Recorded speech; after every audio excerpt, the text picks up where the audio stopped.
A sensible shoe? Let me see. With the socks and everything? Oh.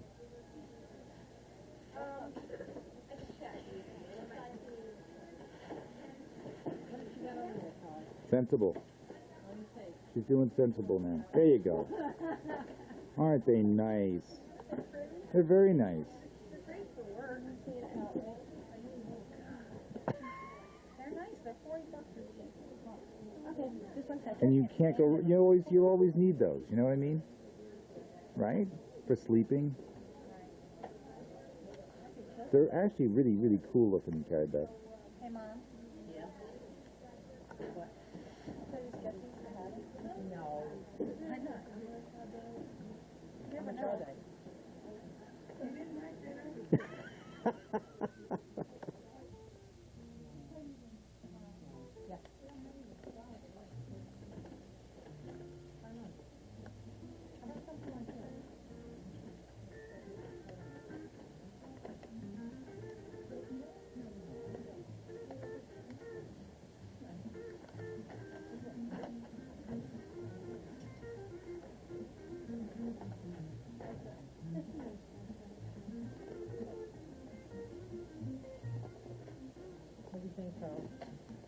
Okay, when I say tree, strip. Isn't that pornography? Not if it's like, public domain. No. No. They have black. If you ask me, there you go. Ask me, you'll get an opinion, unfortunately. Yeah, it's perfect. Get this. Don't get that. Let's see. Wait, Mommy. I heard that. You said Mommy.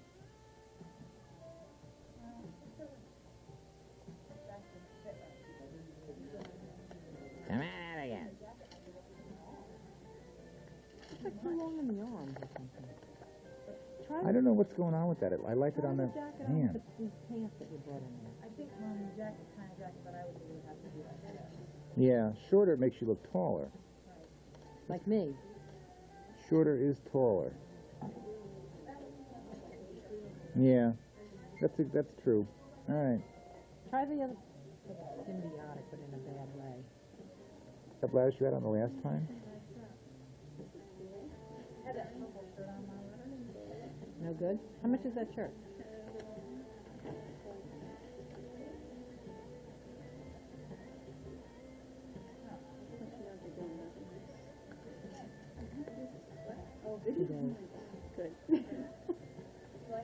Good. Are those the same pants? They are? He looks better without anything tucked in. Yeah, it looks good. I don't know. She wants those freaking shoes. What shows? Shoes. Shoes? The shoes from next door. What, those Pumps. CMF pumps? Yeah. CFM. See me. See me. What? I can't say it, the recorder's on.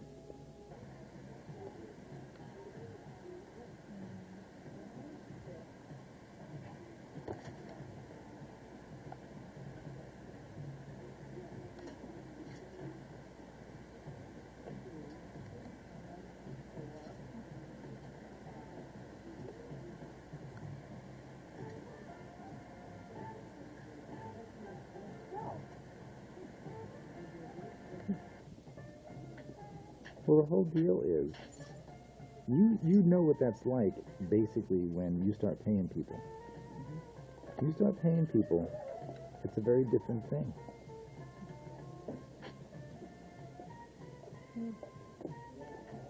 Oh, I like those a lot. They look good. They look good. Much better. Yeah.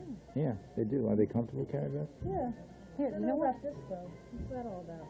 Well, here, try your shirt on with it. Your mom's all excited because your shirt fits with the other thing. Well, that'll work. It'll work. So how much? The baggy thing in the front, you mean? Are they cotton, Carrie Beth? Yeah. Well, they'll probably move around with you when you start sitting in them. I think they look better than the other pair. I like that what's going on at the bottom, too. Yeah. Did Do you they have do, them in did you do your pants? nails when you were in the car, too? No. Yeah. I always think my feet look better when I do this.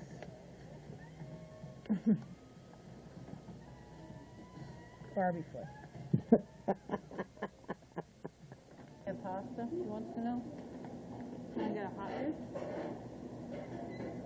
Huh? Real surprising when you go there. Yum!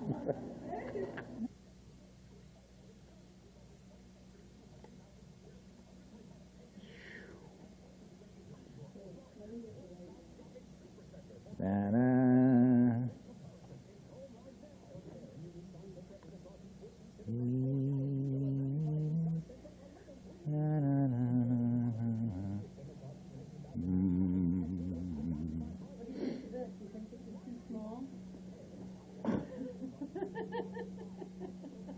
Nice for those camping trips.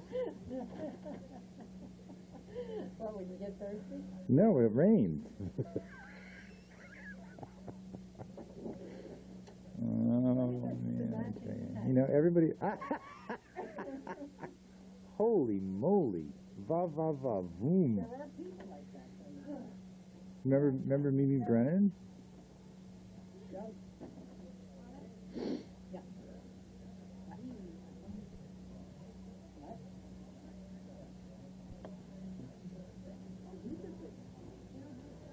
You want a nice little lace teddy with a snap crotch. You undo it and you go. There you go. 36. Then you want breakaways. Breakaway. You need underwire. What size do you want? 36C. 36C. Can you say that louder for the...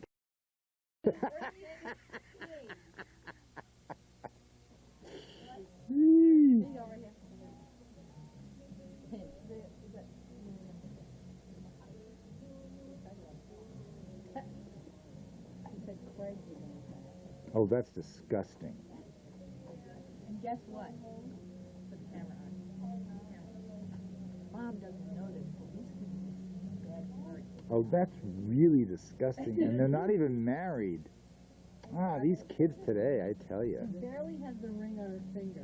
Boy, I tell you. Yeah, see? What the hell are you going to buy the cow for? I'm not a cow. I resent that. You like this? You don't like this light pink? Pink? Oh, that's a demi. I don't like that's a demi. That's a demi cup. Demi cup. Versus. I like that I too. want one of those ones that comes under and just push it. You know, so that. Civil Shepherd bra. Let me see what else they have in here. Ooh, this is a scary size. Look at that. 40D, 40, ooh, I get a close-up on that one. Ba-ba-ching, ba-ba-choom. Consistency is the hobgoblin of a little mind.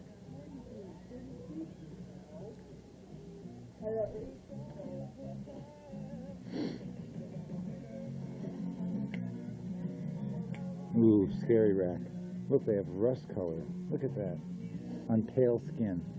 That's a pretty one. I can't imagine having to buy this shit. That's like Moscow rock.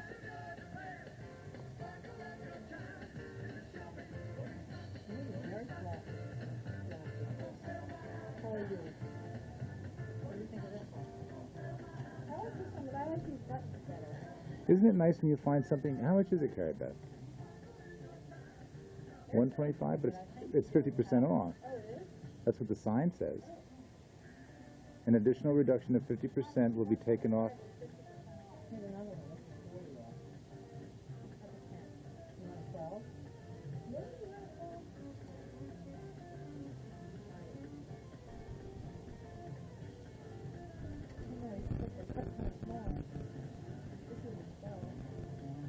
You need to change the skirt before you do that. Get a turtleneck on. Yeah. We like that pantsuit. Very nice. Very nice. I like this blouse. The other ones are too bad. More Donna Summer, please.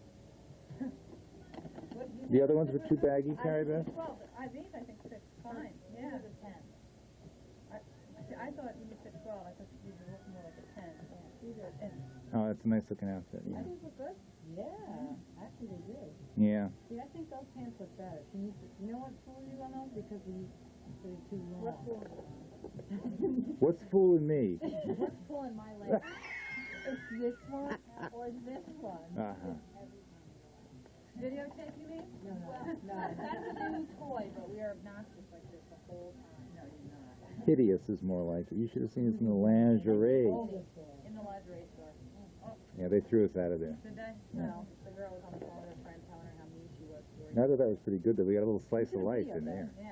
I was going to try to do that, but I thought that would be really kind of like, you know, Those pants look good. Now, how much is that suit? I don't want to be a voyeur. No, it's not. That's a great looking suit. Current, current merchandise. And ours is 25% less than the next department. So it's new. Oh, good, it's current. Thank God I got the shoes, huh? Shoes look perfect with it. Great. Miss Career Lady. $10.99. Gap? Right over here. I didn't know the Gap carried. Yeah. Pants 75. And the jacket is $134. $200 for that suit. $200 For a suit. for the whole thing? And I The can shoes wear are that only other 19. Now that looks good. Looks nice. Try the other jacket on with it. sweater. Like the charcoal sweater.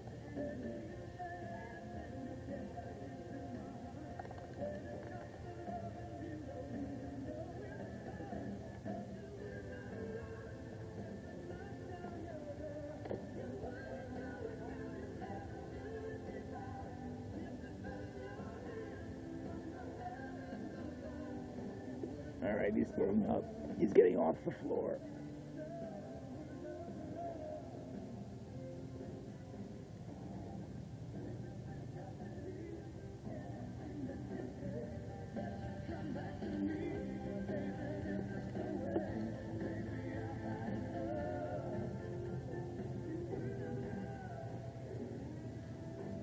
See, I think you're going too casual with that. It's not. That's okay. Is that okay? Yeah. But I mean, I like that. It's winter now, so I can get springy.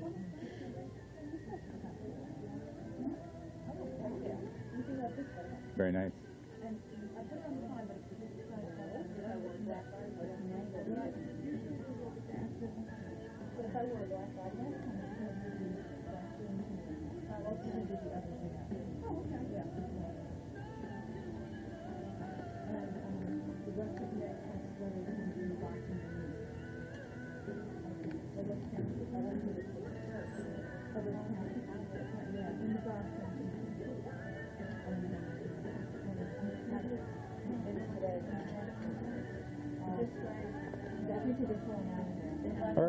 Are lesbians making a lot of clothes now?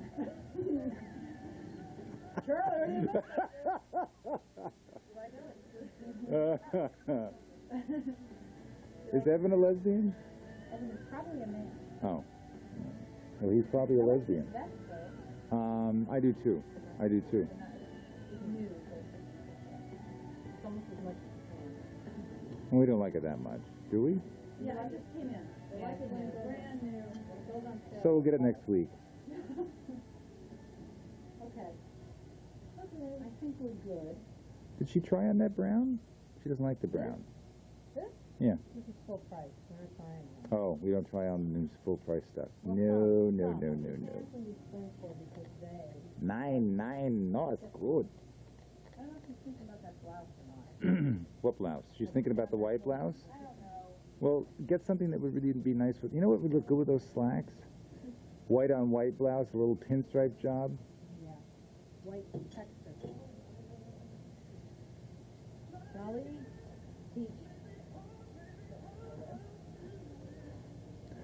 When I'm back on my feet again. Oh, just scaring me over there with that Argyle thing. Man.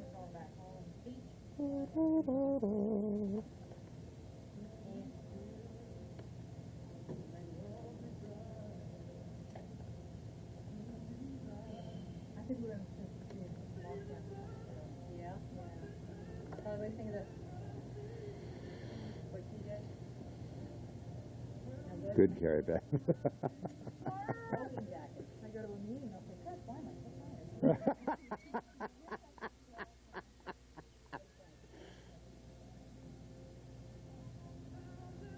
I like that. Purple? Yeah, It's strong. I like that a lot. It's a nice, it's a great color. It's a good color for you too. Nice. I see somebody was wearing it though, or tucking it in. It's probably gray. No, I do think that's it. I'm just saying that's why it's tucked in. Steer away from the okay. So you don't think this is good? No, I do like it. You don't need them that jacket. What would you wear this for? I think she needs a really good blouse to go with the slacks for another outfit. That's what I was saying. Oh. And the idea was maybe a vest and a blouse to go with either. This is $50 for 40% off, so it's $24 off. Yeah. So that brings it down to 40, down to 36. That's pretty good value. Where's the spot? Oh, yeah, this spot. Somebody wore it out and brought it back. Yeah. Come on, let's face it. You see the spot on there? On the pocket? That's you!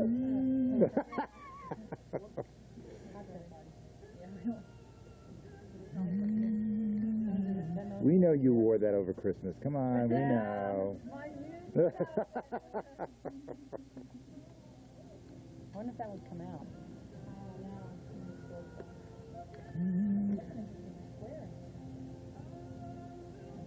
Too bad for the price tag. That would be too bad. It would be $36 for a silk shirt. Yeah. When did you notice it that much? I don't know.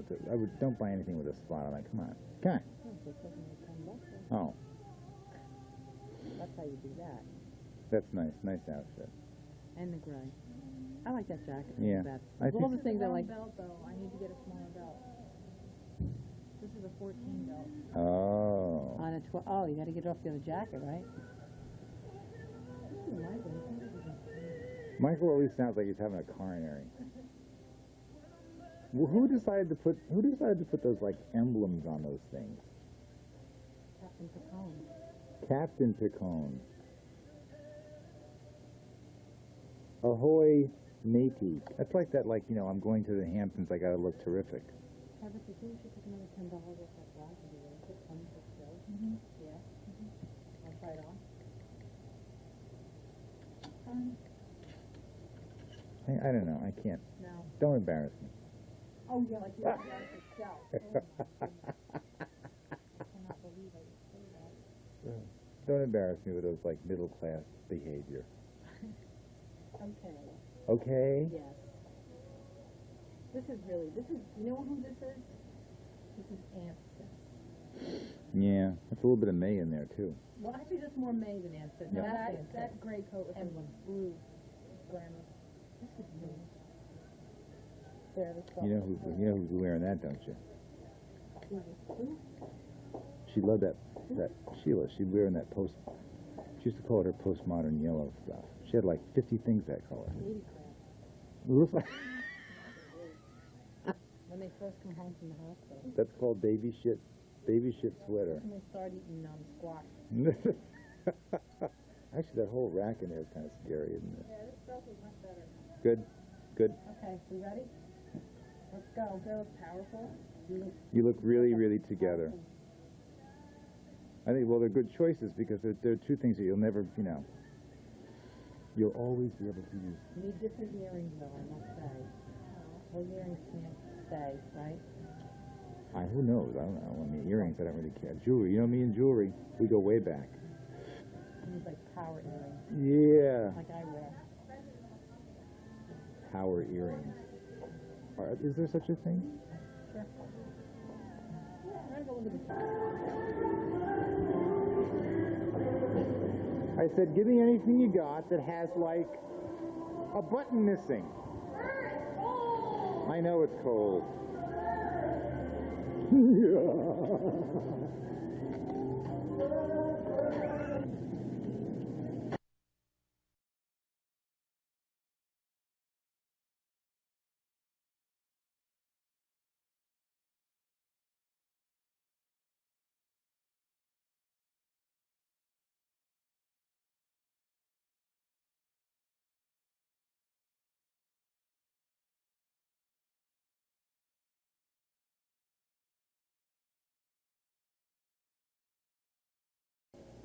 scaring me.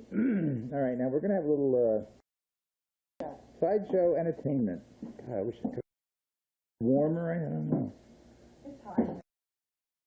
You have a little air? Well, that's because you're not sick. Go open a window. Oh, I'm not hot. open a door or window. Oh, you can't because the computer is there. We can't open the door because I like that. You know, and you took off the Joy Luck Club shoes and you put on what? Sort of a high-heeled something. High-heeled thing. Look at it. They're mine. The socks go well. You're in the way. Excuse me, doggies. Yeah, just a little night. We're entertaining. Here, I can. Oh, you go first. Right.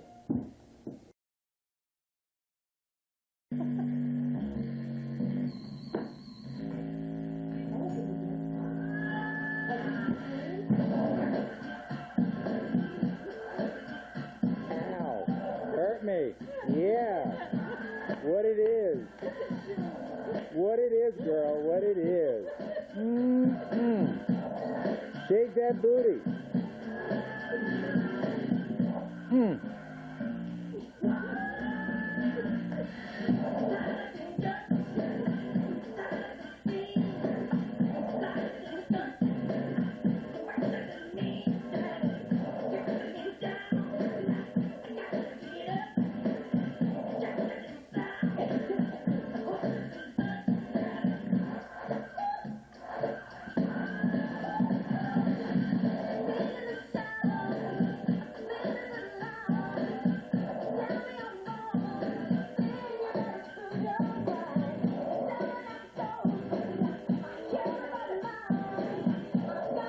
Get a reflection in the mirror.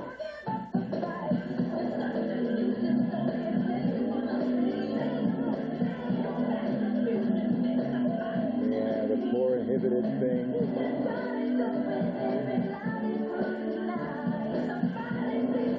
All right, we need a little sideshow.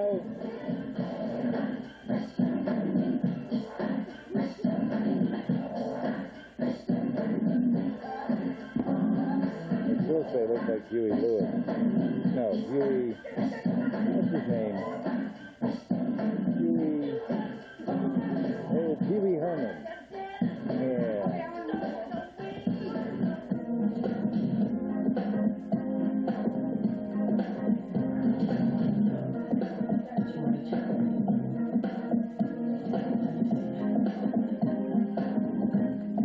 Get that foot out.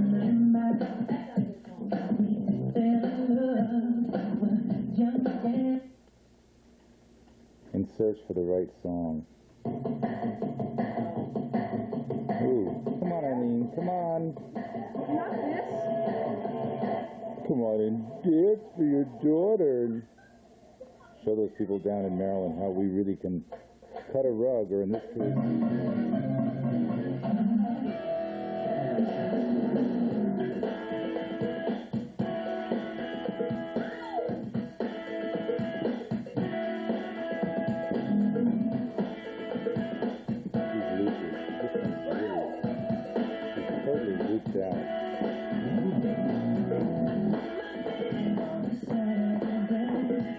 ow!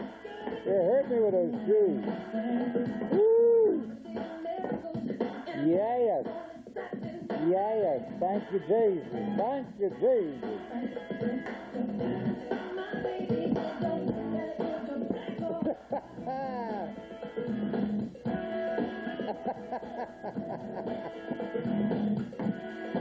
Go on, girl.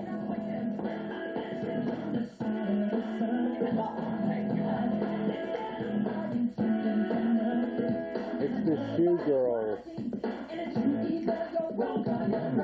Woo! Woo! If your socks are all black, if your socks are all white, whatever. Whatever, dude, whatever.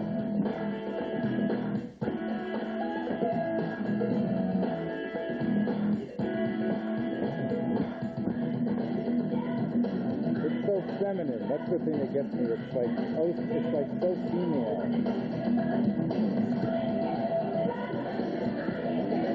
Isn't it?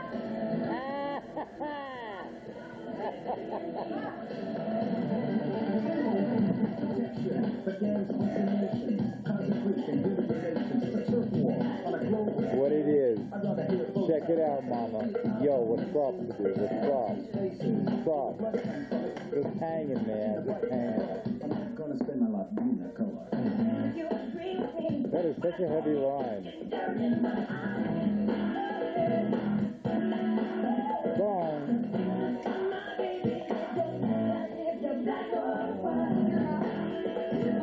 I feel so multiracial.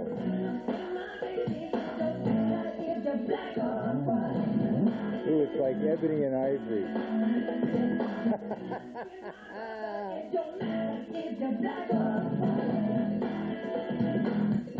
Long shoes.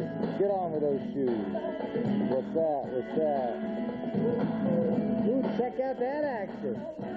Ooh, Janet. Go, Janet. Come on, girl.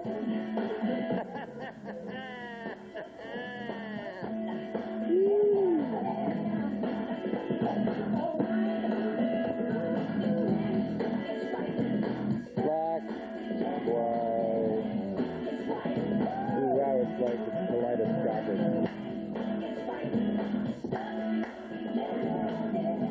Oh, wow, the bump. I remember that.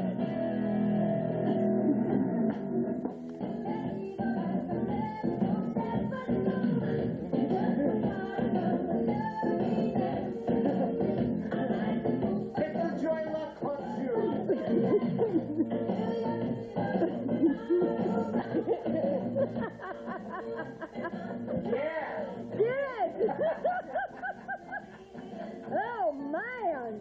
Woo! Whoa!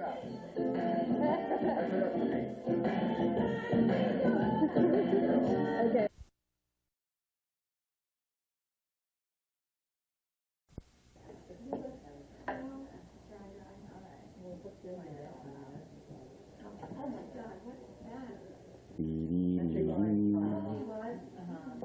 La la la la. Mm.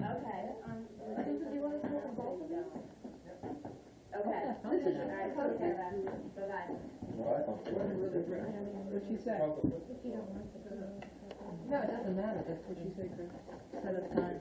Oh, good. Is she working a lot there? This seems like she can go on. I know. So, she didn't say, but so it's fine. So for Prince to get over there. What's that? I can hear you, yeah. Hello, Miami?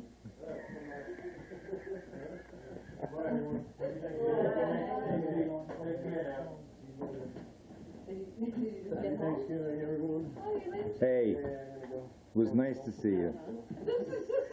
And welcome to the family.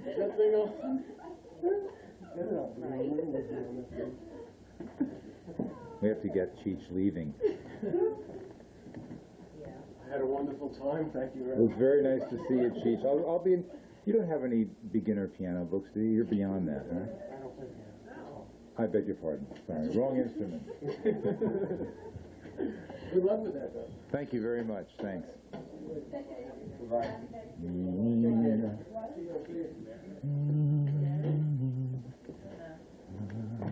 Uh-oh. Modern live action. I'm just getting the trilogy of colors here. Look at this, the There's the- gray, the purple, and the metallic, and the black. It's the lovely before shot. Because I went with Eileen to the upholster place, Yellow, brown, green, and orange. and I said, let us come out to the house and we'll, and she goes, I'll think about it. And I said, no. How about the Make a purple, turquoise, and olive drab? That's a good one. That's very stylish. Got a whole sweater made of that. Mm. What else we got here? Michael, they just had a lot of stuff to use up. Where did she get that? Where did she get that? That looks like something like St. Andrews.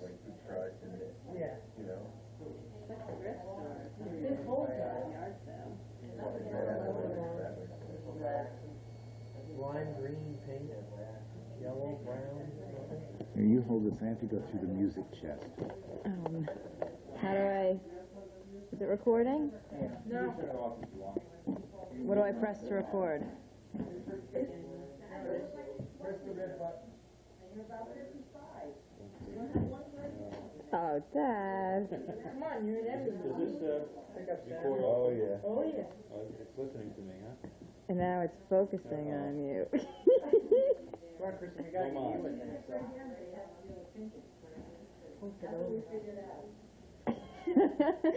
Fork it over. We had no idea. We should have figured that out before.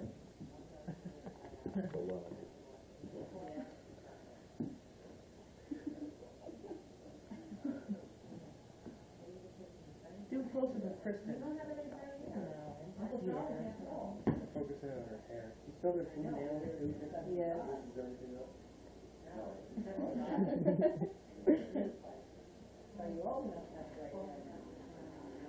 I said no more.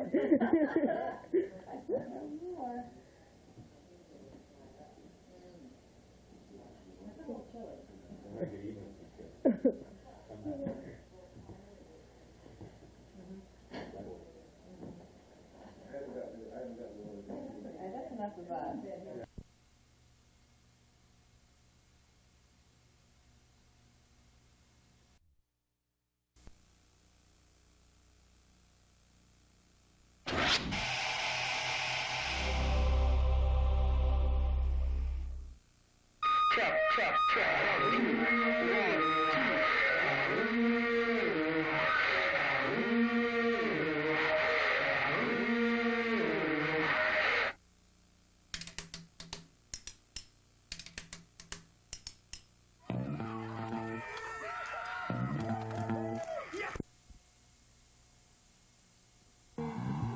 Ladies and gentlemen, Janine Garofalo.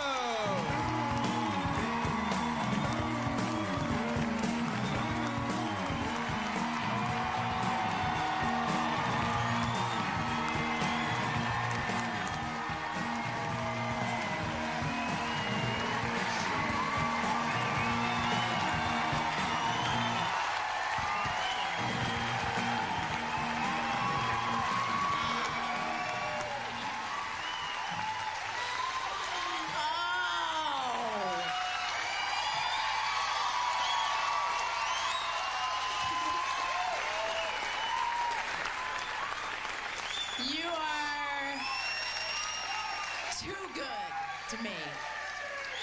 You're too nice, and I thank you. Thank you. Thank you for coming. It's so funny the way when the man was speaking earlier and he was saying, New York City, she chose it. I live right down the street. Right down the street. Just, you know, so there was other factors that factored in. I mean, I love Gotham as much as the next guy, but, you know. So anyway, I'll just jump right in, if you will. Okay. So, as you know, as dwellers of the city, you probably pretty much walk most everywhere. So, because we are pedestrian by nature, you frequently run into people who are not quite. Oh, hi! They have a little sign. Hi, Janine. They went to the trouble of using a Sharpie on a piece of folded paper. And there's somebody holding up John 3:57 with an afro rainbow wig. That's great. Okay, so you're walking in the street, and naturally you will encounter people that you know well, and then lots of times people that you don't know that well. They are perhaps a friend of a friend, or you met them at a party or something. So you have to do one of these while you're walking, if I may utilize my space here. You're like walking and you kind of see them and you're like, hey, how are you? Oh, are we stopping? You just have a, don't want that. And then you know that they're, do we kiss? You know, like, is it one of those kind of things now, the cheek kiss, or are we there at that point? So, the notebook, yes, as you know, Garofalo is a little forgetful. Has to bring the notebook between the NutraSweet and the Fen-Phen. I don't know whether to shit or wind my watch at this point. I gotta have a thing happening here. Because I don't want to forget what I want to discuss with you. I owe you that much. But let me ask you this, though, first and foremost. Who's your favorite Spice Girl? Mine is Sporty Spice, and I'll tell you why.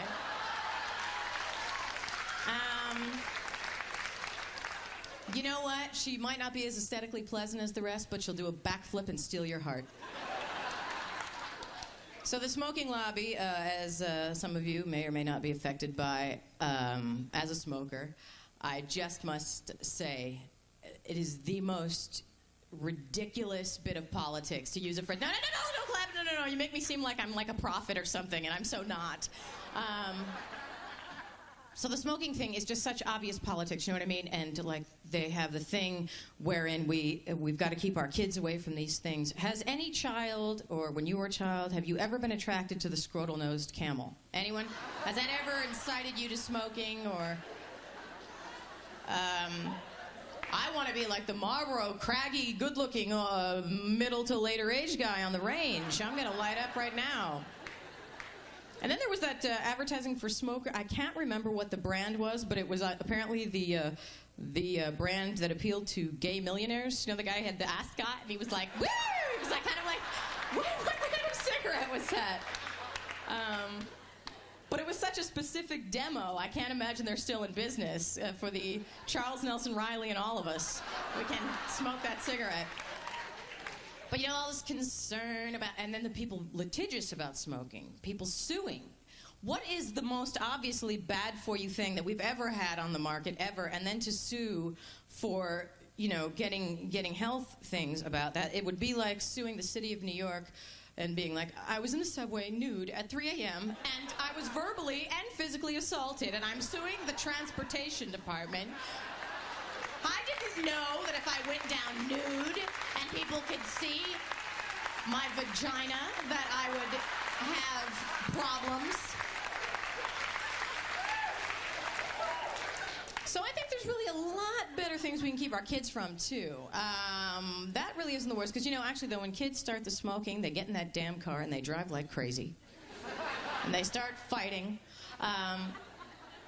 I say we have a lobby to keep our youth from eventually pledging frats. Let's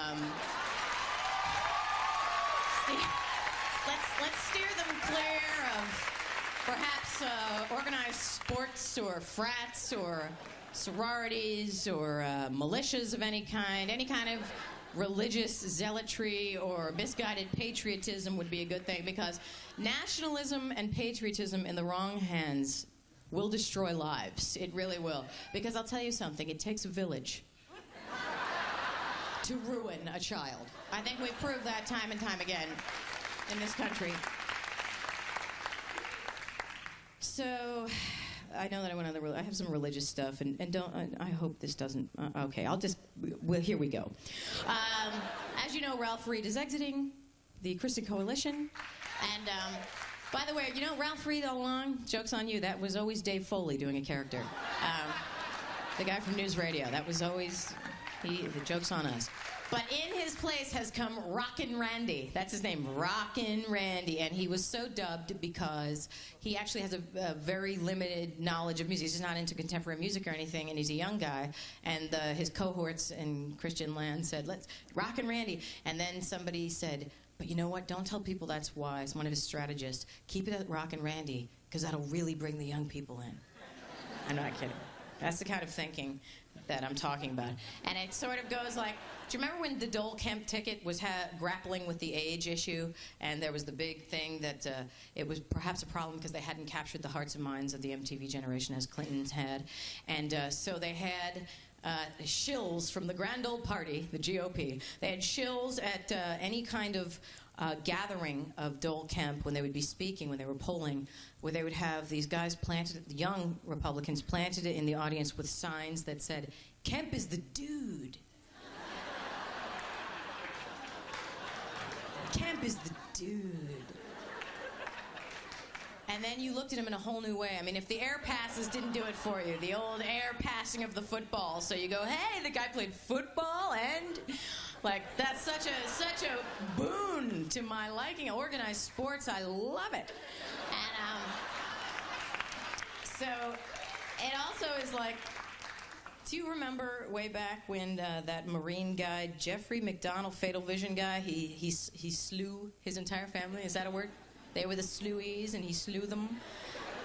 And to place blame, he didn't want anyone to know he did it. Military man that he was, he wrote on the wall, "Acid is groovy."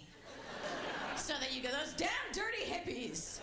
Those damn dirty hippies. They're always coming into your house smoking the pot and slewing your daughters while they sleep in their bed.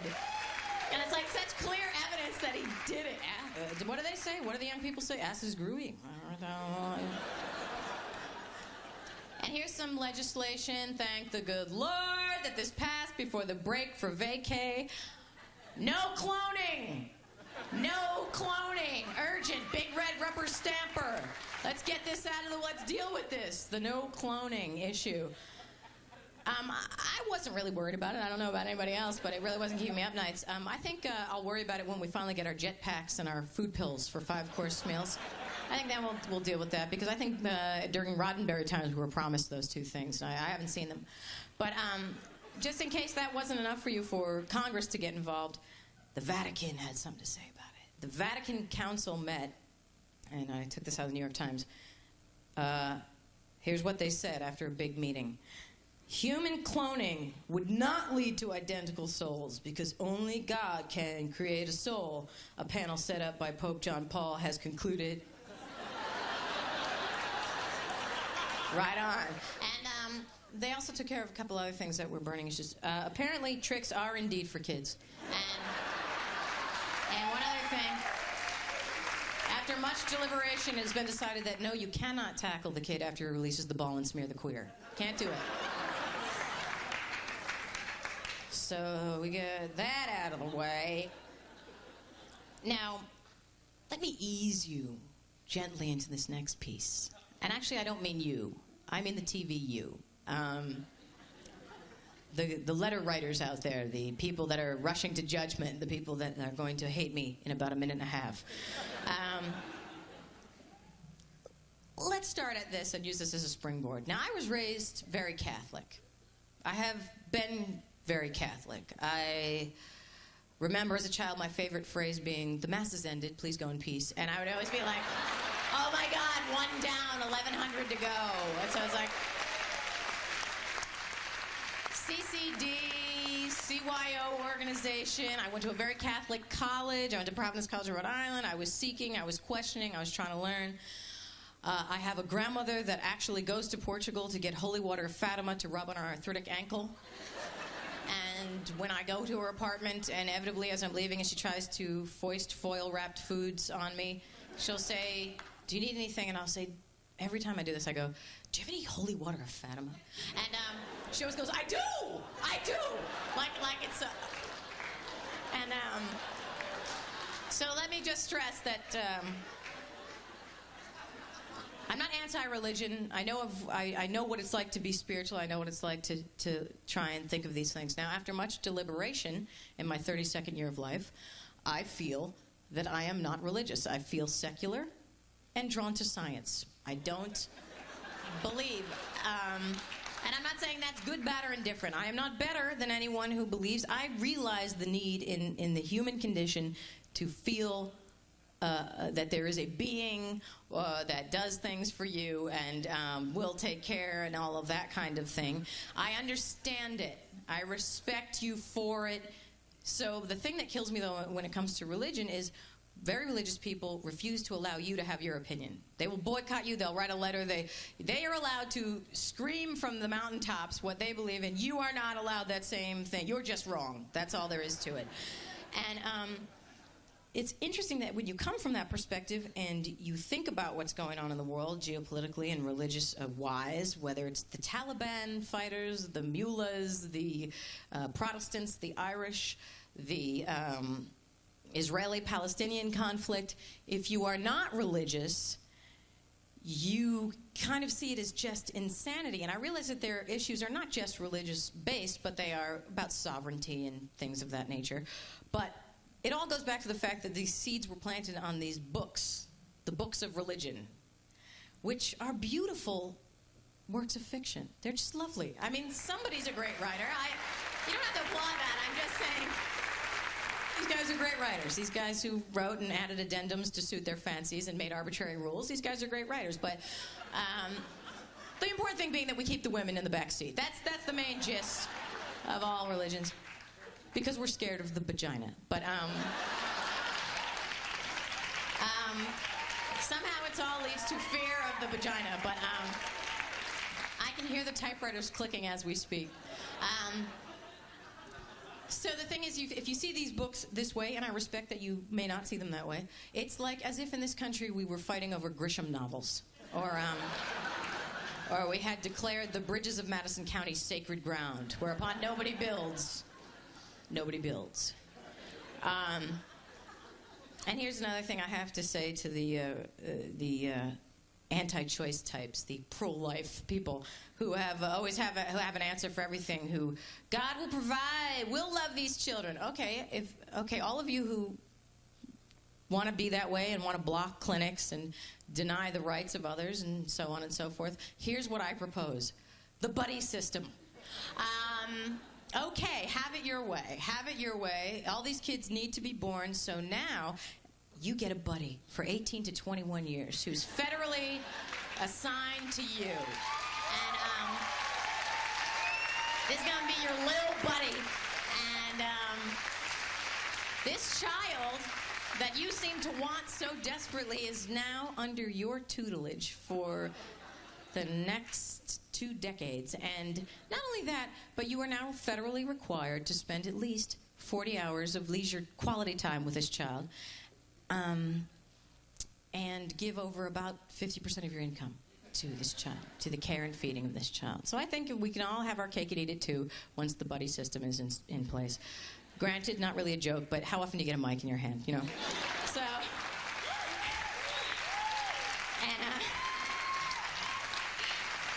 I'm sorry. Don't anybody trip on my soapbox on the way out. Don't anybody trip over that. And the chip on my shoulder is a little heavy. I have back problems now, but so here's another thing. I have to go to court because I was foolish enough to admit that I witnessed a crime or an incident, let's say. Now, I don't know the legalities of me being able to discuss this, so let's talk in hypotheticals, shall we? Let's just say I saw something about a year ago. Let's just, for the sake of argument, I happened to be walking up, I don't know, 6th Avenue. We'll just say that. I just pulled that out of my ass. I don't even know what I'm talking about. So I'm walking up 6th Avenue, and all of a sudden I hear behind me the sound of what I think is scraping metal. So as I turn toe to be a looky-loo, I notice that it is not the sound of scraping metal, but it is in fact a New York cab dragging a businessman. And the sound I'm hearing is his corporate shoes with sparks flying. Sparks flying literally from his heels. And it goes whizzing past the cab driver, blowing through the red lights, in theory. And so I was like, oh my God, I've got to see how this plays out. So I run after the cab. And let's say I might have been down by McDonald's. Down. And let's say I see that the episode is drawing to a close because some cops have gotten involved, perhaps around Bed Bath & Beyond. I don't know. And so I'm standing there, and when I get there after seeing the businessman being dragged, get this, then I come to find I see the businessman sitting on a fire hydrant blowing on his feet.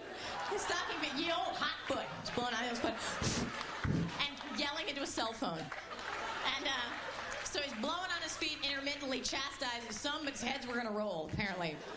And his corporate shoes were on the hood of the cab, curled up like genie slippers. I swear to God.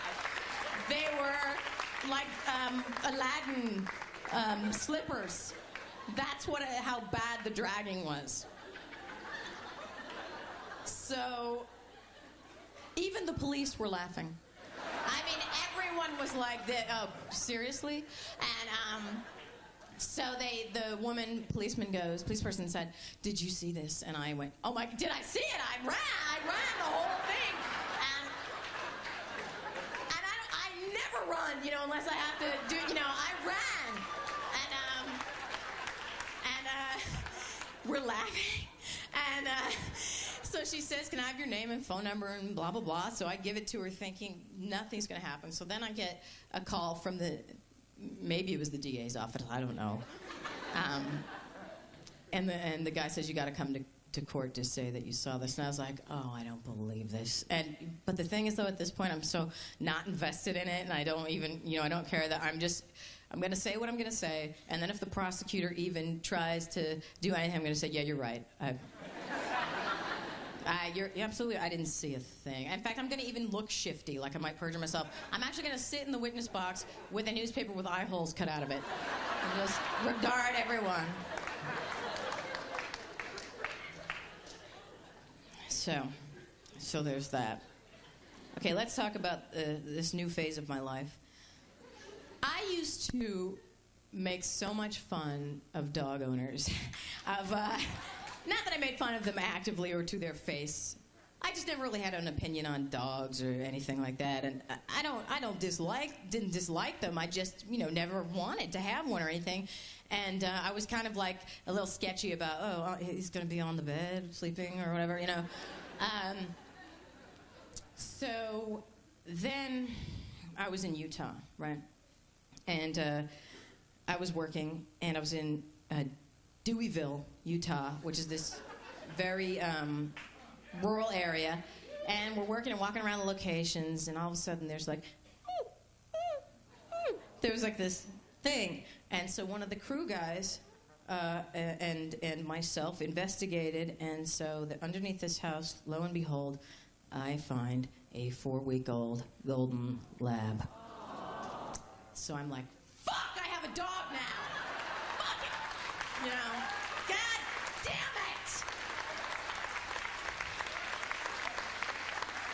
And not only that, I'm now a dog person. Like one of those people that talks about them nonstop, and I'm now part of the dog park community, and I donate tennis balls and hose off things, or I'll even curb a dog that's not mine in the dog park to keep the harmony of the community going, and I'll get in every inane conversation in the world with other, because I'll tell you, dog people are just a little bit crazy.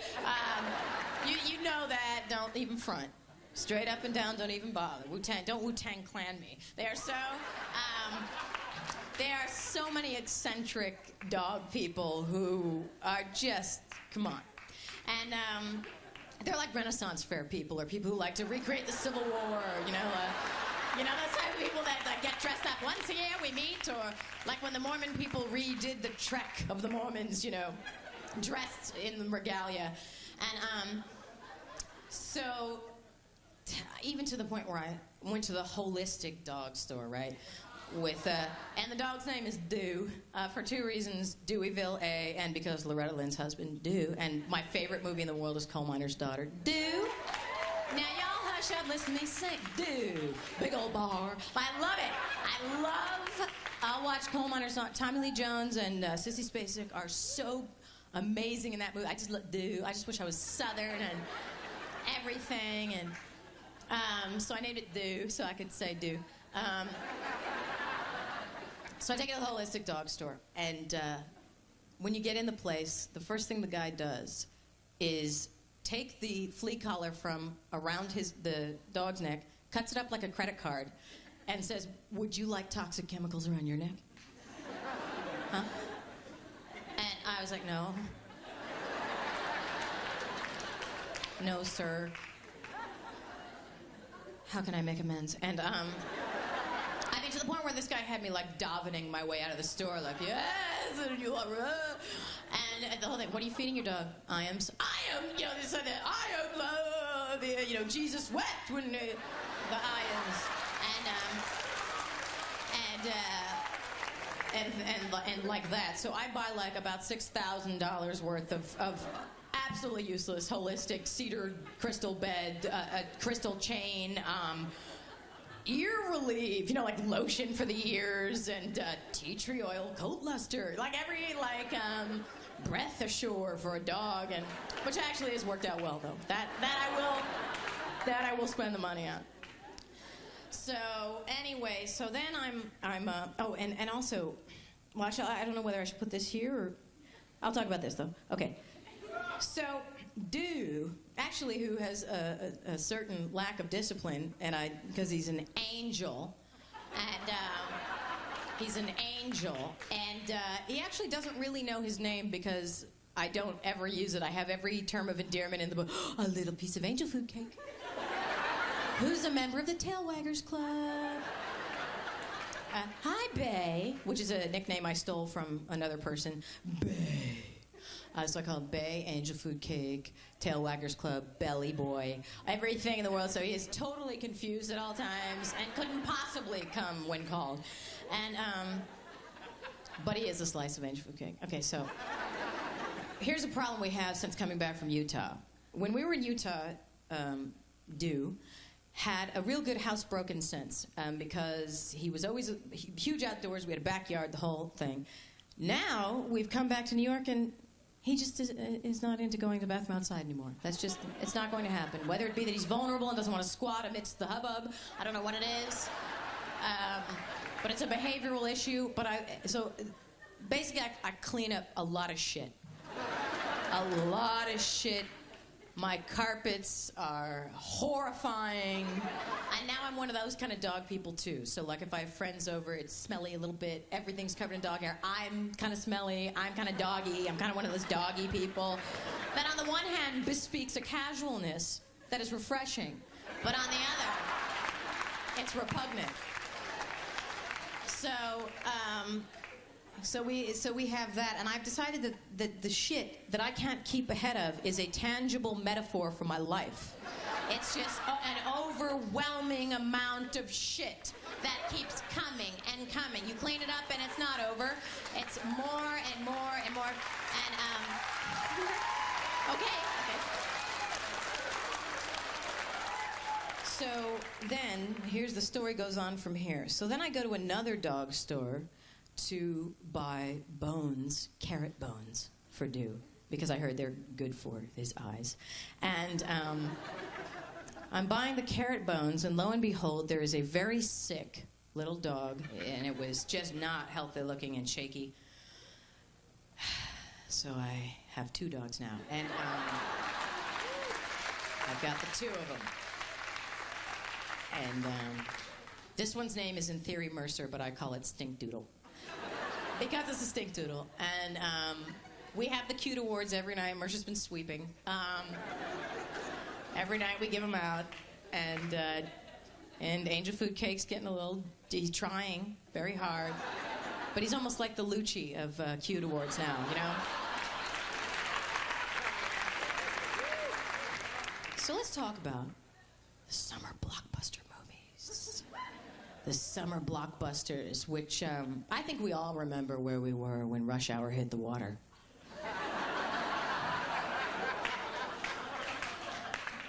That was an important day. So I go see Jurassic Park 2 for about a minute and a half. And I had to start gathering my things when stock character number 23 presented himself. The guy with the denim and the long hair. Hey, man, dinosaurs. You gotta believe I'm the dreamer. Whenever the dreamer shows up, Garofalo's got to pack it in and go home. I don't like dreamers in my life. I don't like them in the celluloid. I don't cotton to the dreamer. So here's the thing about when you go see blockbuster-type movies, like Batman or whatever, and God bless the movie makers. And I know people love event films, and believe me, I in no way think that I make art. You know what I mean? Like, I'm not standing here going, hey, man, when I got dragged by that dog on roller skates, that, you know, I still, I still wake up in cold sweat over that, grinding my teeth to their nubs going, why did they make me do that? But anyway, so believe me, I'm not talking from a place of I'm all art for art's sake and commerce can go fuck itself. I'm just saying, these blockbuster movies really do throw all dialogue and character arc out the window. I mean, it really is all about pleasing the masses, and the bewildered herd go because they can get a cup at Taco Bell that corresponds, and so the thing is, though, I've been known to go to some, and I went to The Devil's Own, actually, and I actually really liked that movie. But it's a Brad Pitt movie, and this is nothing against Brad Pitt, but first of all, Brad and Gwynnie, why? Why? What happened? If you guys can't make it work, what hope do any of us have? I haven't felt this devastated since Krakow was left standing with his bike, and Jordan Catalano pulled away with Angela. It's not right. It's not right. So I go see The Devil's Own. Now, the problem with that being also a blockbuster is you have an idol in it, too, a young screen idol. I mean, Harrison Ford is an idol, too. I love Harrison Ford. But what you have is the idol of choice of, like, everyone, from people that are discerning to the gal that goes to Fanfare and Branson, or the person who wants the bold and beautiful autographs at the mall or whatever. Everybody's taken care of with Mr. Pitt. So the thing is, I go see The Devil's Own, and you now have to sit shoulder to shoulder with John and Jane Q. Public, which can be a little trying and toiling. And you also have to sit through the trailers that are aimed at that demo. Right? So before The Devil's Own, there was about 6 trailers that were loud, and this is what the gist, I think, of them all was Ed Harris had to wake the president. That was very important. The waking of the president had a lot to do with a lot of things that were going to blow up. And then you got your comedy trailer for that demo. So let me save you summer money. If you see in a comedy trailer, anyone go, I love this job, and then followed by Louie Louie, Wooly Bully, or Moni Moni, don't go, because you're not gonna like it. In your action trailer, if anybody says, I'm too old for this shit, and followed by maybe Bad to the Bone as your music. I mean, if these writers aren't even going to try, who sits at their computer and says, I'm too old for this shit, writes that down, and actually thinks they can get away with that? So I'm watching these trailers for the Devil's Own with these people, and that's fine, and everybody's nice and blah-de-blah, but I couldn't help overhearing conversations, and some of these teens who were just there because Brad's dreamy. What's this movie about? I don't know. I think Brad Pitt is an exchange student. I swear to God. And I think he sleeps with Harrison Ford's wife. And then they had that retro thing that comes on the screen. Let's all go to the lobby, and the hot dog backflips into the bun. And the voiceover said, there's still 10 minutes to go to get some refreshments. And one of the teens goes, that wasn't even 10 minutes long. And all of his cohorts agreed that was indeed fucked up. That's fucked up. Clearly that was not 10 minutes long. And I was not just doing a racist black scent right there. That was yet another white teen lifting black culture to increase their street cred. That was a white kid who said that. And that phenomenon has really spread far and wide. I was in Aspen, Colorado, which I'm not saying for good or for ill. Aspen, Colorado is a Caucasian-moneyed enclave. It just is. I'm not saying that's a good thing. It just is. And I was up there for the Aspen Comedy Festival. And I'm in one of their bakeries, getting my multigrain fat-free muffin, red flag of the eating disorder, the muffin. Keep your eye on the ladies with the muffins. So, getting my muffin, and of course we'll just eat the muffin top because. And if you can get frozen yogurt or just say on the muffin top, so much the better for dipping. But and by the way, that's the problem in New York with those mom and pop delis. They're so on to you, and you're eating foibles and things. Give me a chain anytime where it's a faceless, nameless society, and they can't figure out that I have a problem. So I'm in the bakery, this upscale bakery, and this very, like, Barbie and Ken, picture-perfect, or as culture would have you believe, picture-perfect family comes in with a teenage daughter. And I'm buying my muffin, and she comes up and she goes, she's blonde, like, looks like just totally like Sabrina the Teenage Witch. And she comes up and she goes, "Oh, shit. Oh, shit. Damn, I thought that was the dog movie. Oh, shit." And her Patagonia-clad parents were like, don't. I know. And I can't wait for the next fad, though. And I predict it's going to be Pennsylvania Dutch culture. And very Amish. And it's going to be bonnets and butter churns. So. And by the way, you know, another movie I loved. Can I share this with you? I loved Chasing Amy. I absolutely loved it. I really, really did. I thought it was so great.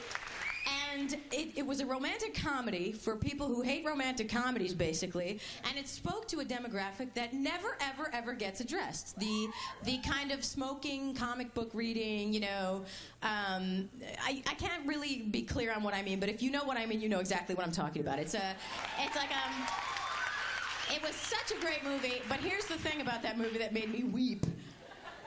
The scene wherein Ben Affleck, the dreamy comic book artist, stops the car and professes his love for Joey Lauren Adams, the baby-voiced lesbian. And that's also my favorite, these male movies with the lesbians that look like that. Did you go to the Dykes on Bikes parade? I don't think so. Not a lot of Joey Lauren Adams walking around at the Dykes on Bikes. And I also went to the Dykes who love their dogs. And I'm not even gay. Yes, I can see how you'd make that mistake. And if I was gay, I'd be proud, proud, proud. You know who my favorite kind of gay is in the parade? The bantamweight Hispanic, who is frequently given to flights of fancy and drama. Very wiry, will wear the LeMay lace-up football pants type shorts and the Doc Martens, and who's always dominating the float. Ooh, ooh,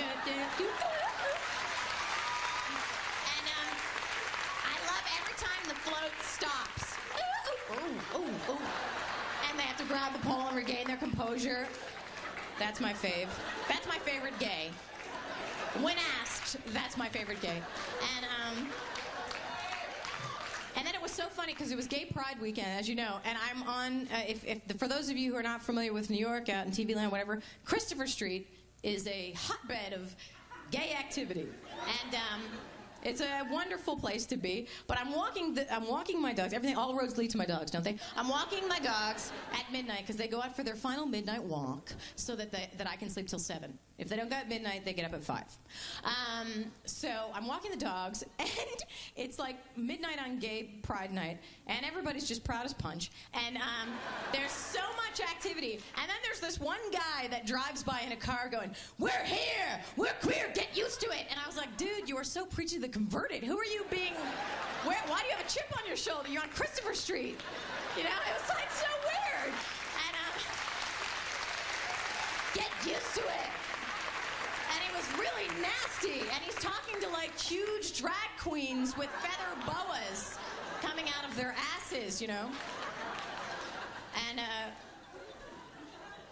so the thing about Chasing Amy was, okay, so did I say this already, or did I digress? When Ben Affleck pulls the car over and talks to Joey and tells her how he feels about her, and I was like going, that will never happen to me.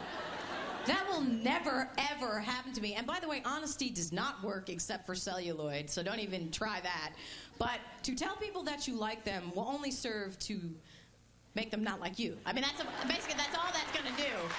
No matter how much you liked them, if they're going to give you a full disclosure, now they're not cool. You like me? Oh, like that's... So even if it did happen to me, it can't happen to me, because if the cute comic book guy says, I love you, and I'm better for loving you, or all this stuff, then I would have to be like, well, you're just going to have to take me home because I don't respect you at all anymore. Be a man. God, be aloof. What's your problem? Don't call. You want me to like you? Don't pick up that damn phone. Don't.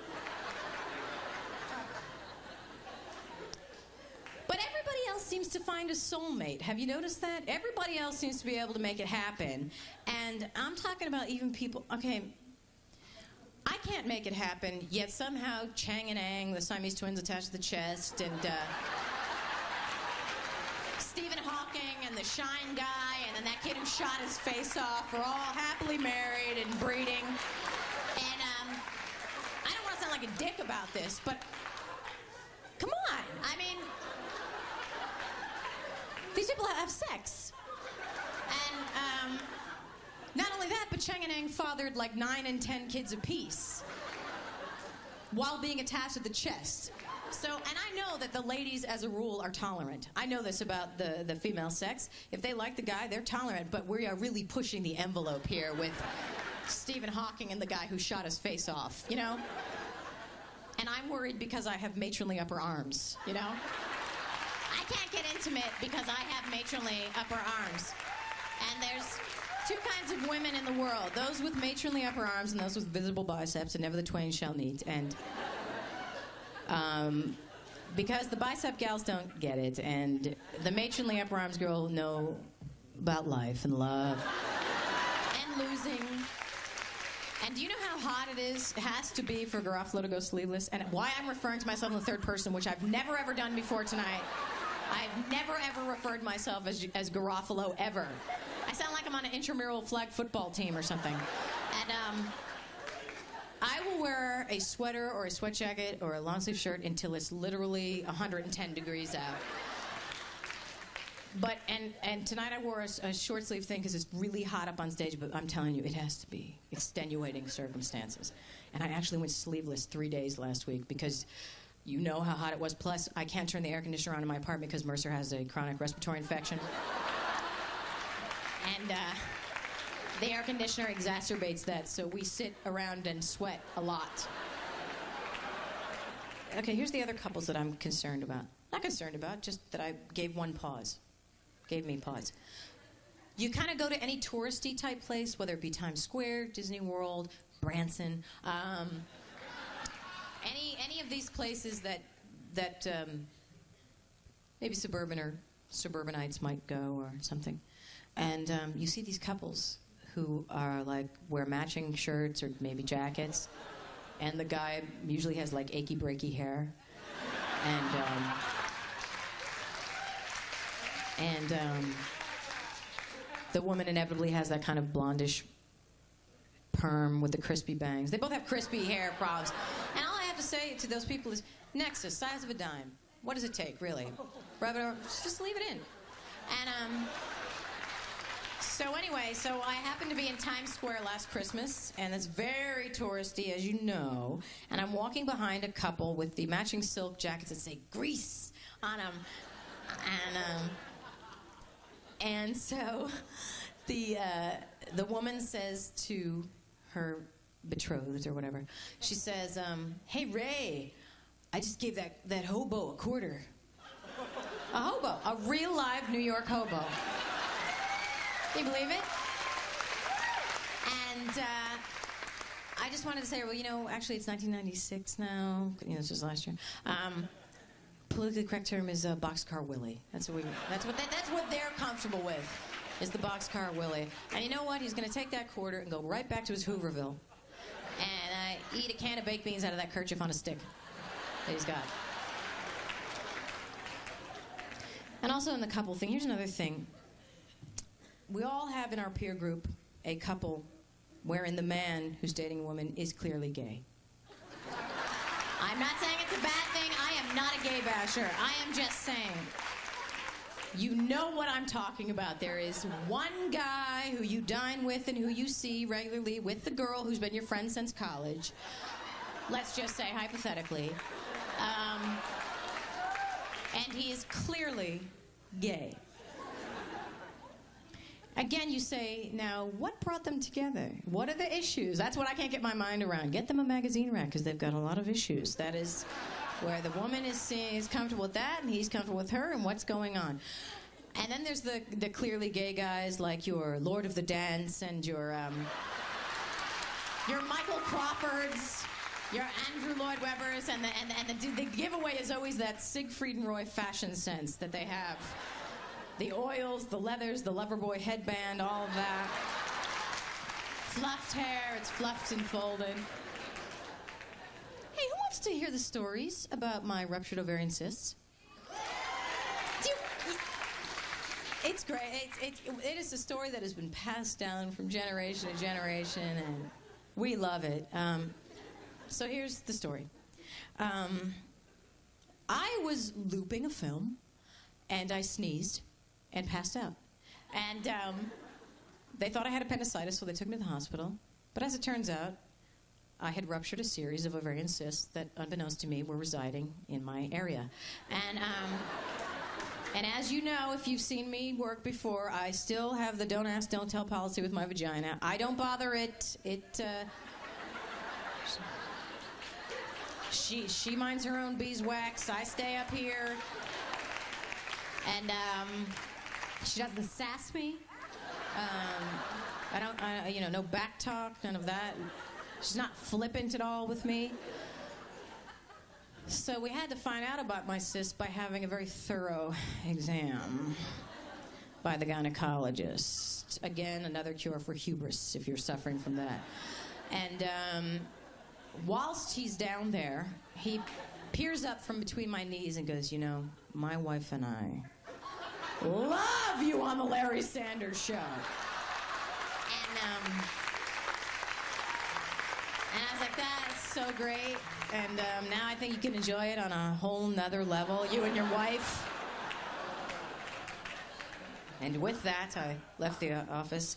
And the thing is that I've noticed is that I get recognized rarely, but only at inconvenient times, when it would be not good to be recognized.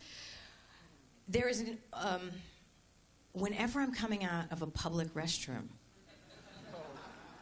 usually Starbucks, go figure, I don't know why, but inevitably someone will be like a fan out of the restroom. But let me say this, and I don't like to work blue, and this next area is not for the squeamish, but let me just say this. Put it this way. The person who was in the bathroom prior to me, let's say, compromised the integrity of the room, shall we say? Kind of had their way with the bowl. And hey, man, I know the stall, she is a harsh mistress sometimes. I know that. I'm no stranger to the fight, but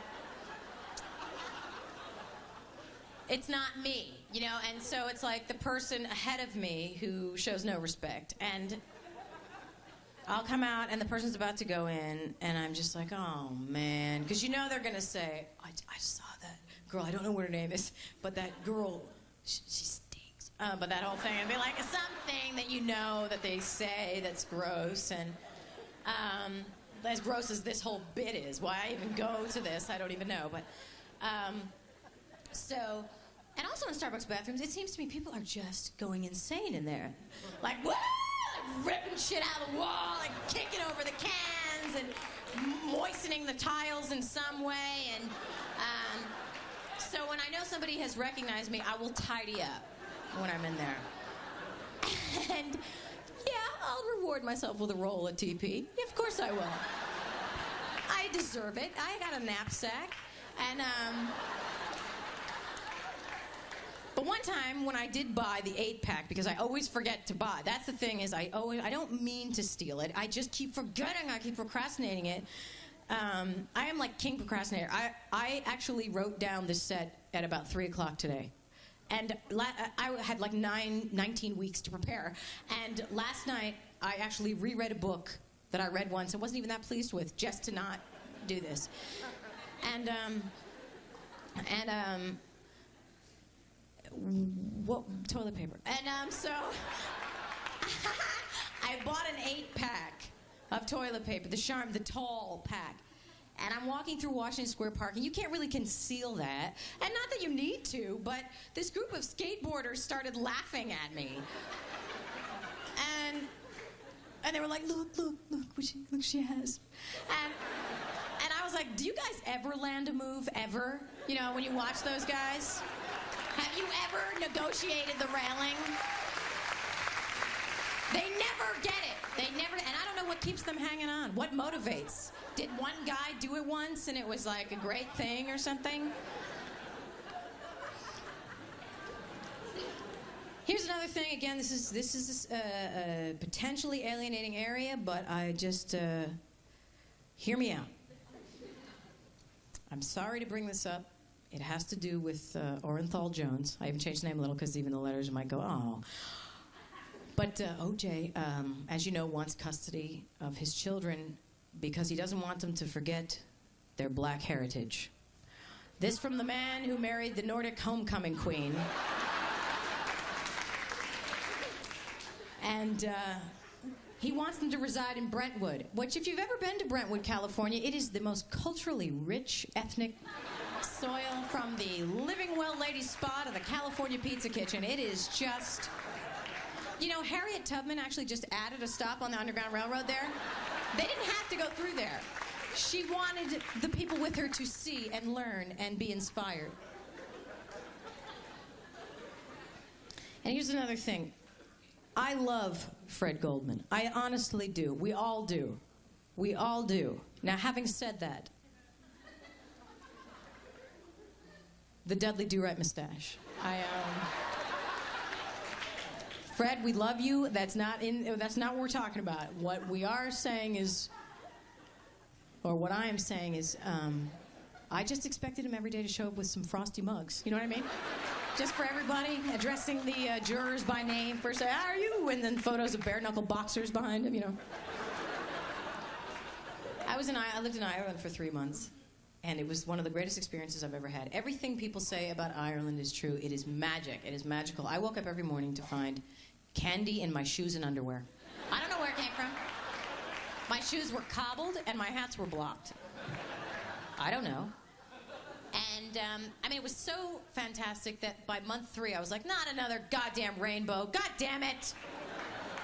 I don't want to be feeling good today.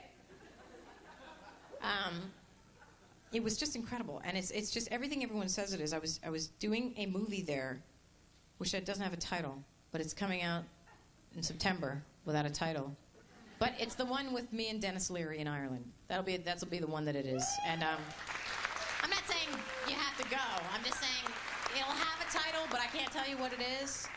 And Milo O'Shea's in it. So if you see Irish people, that's probably what it is.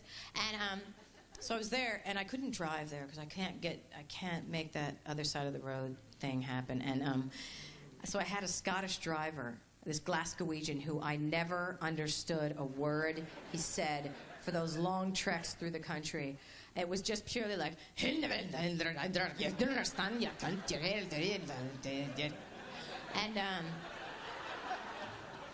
I just sat there in the seat like this the whole time, going, mm-hmm. Yeah? Oh, that's so cool. I know. Like for the whole thing. And so now there's a scrappy Scottish fellow at a comedy club in Scotland somewhere going, I had the dumbest girl in my car. So to wrap things up, in summation, this will be the last thing that I'll get out of your hair. But you guys have been just utterly delightful. And no, I'm serious. It sounds like I'm always being facetious. That's why I never get voiceover work. You sound like you hate the product.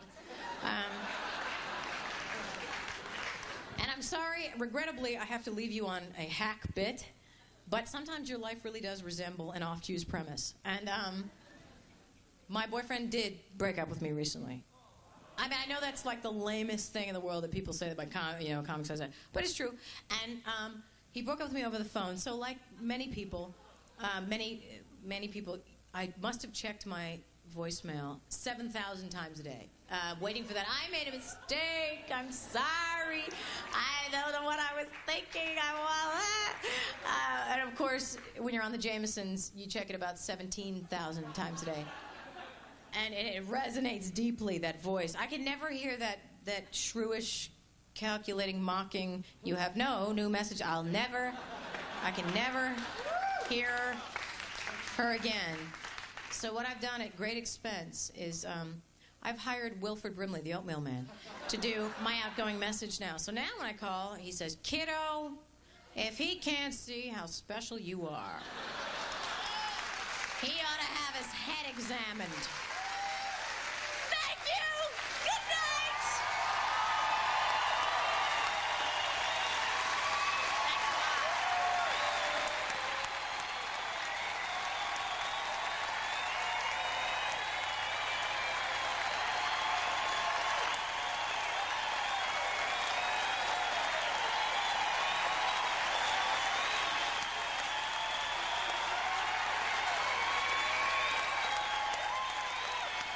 Thank you very much. Thank you. I am Eugene Trublik. This is Eddie Foy from the Pantages School of Canine Development. Anyway, our method is a twofold method. First, we teach the animal to be a loving, giving companion. Yes. And then... And then we teach him to be a mindless, chaotic killing machine. We'd like to show you what they can do. Okay. Martha? Martha. Gib ab. Das ist schlecht. We gave them the standard Johnson-O'Connor aptitude test. And we found out very early on that this one is severely functionally retarded. And the big one here seems to have a modicum of aptitude. Great, for what?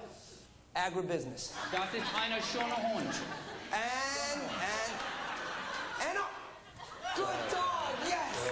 Good dog, yes. And rock the cradle. Okay. Rock the cradle. Good dog. It's like a fire. Okay. It's like a fire. Fight it. Stay.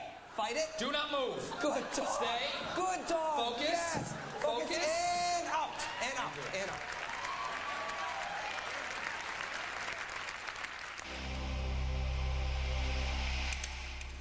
You're hungry in that hotel? A $13 English muffin is just a phone call away.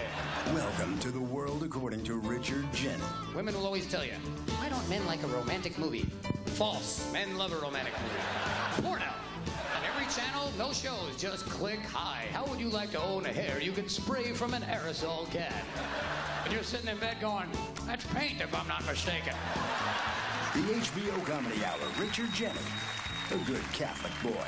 Premieres Saturday, October 4th on HBO. Can I get an amen? Amen! Next on HBO.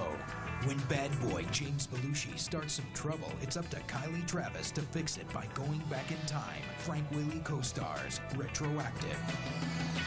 Next on HBO.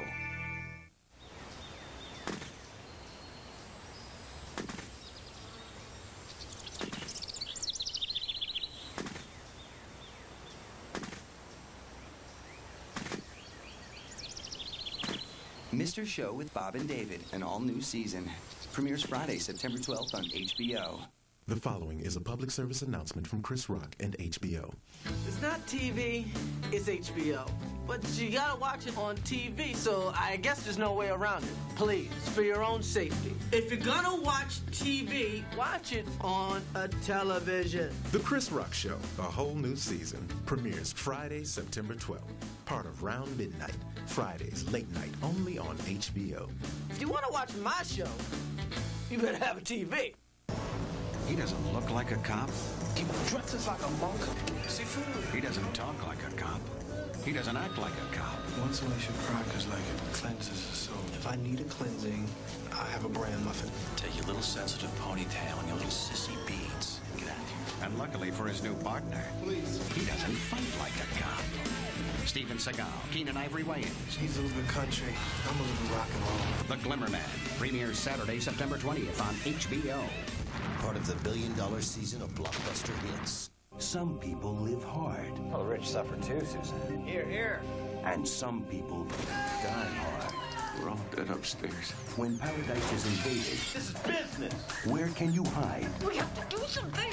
You'll only find out here, but be careful where you turn. Alyssa Milano, Ice-T. Point and shoot. Below Utopia premieres Friday, September 26th. Only here, only HBO. Death controls y'all. Big don't fold y'all.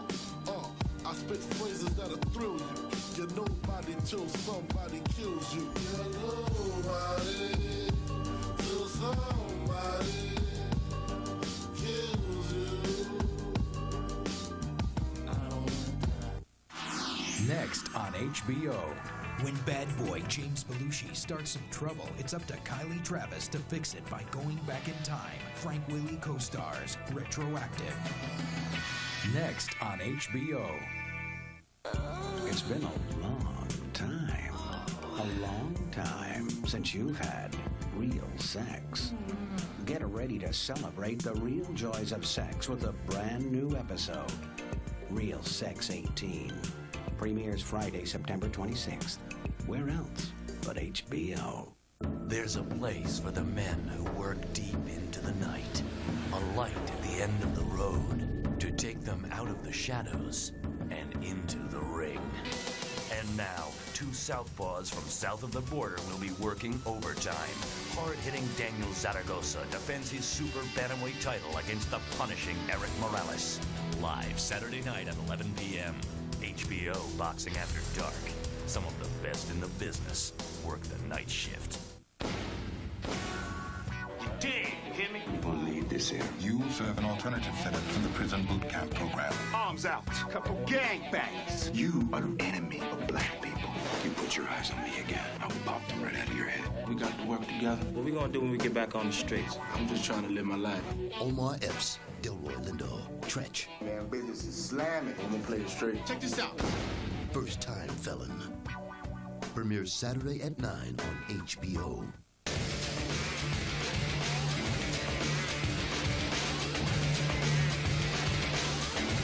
It's not TV, it's HBO.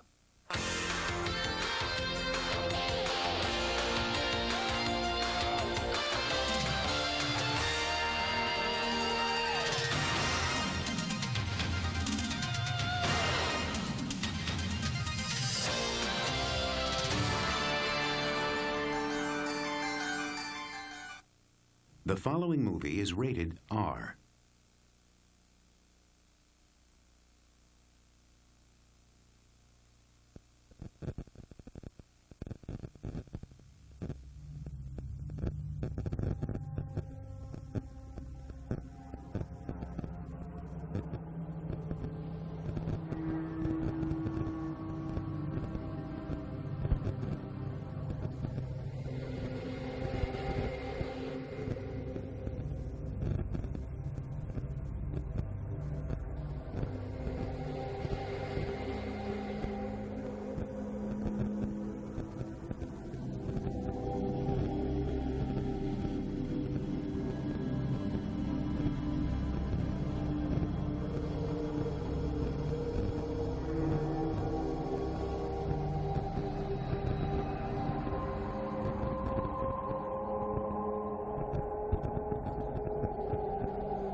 Sorry, pal.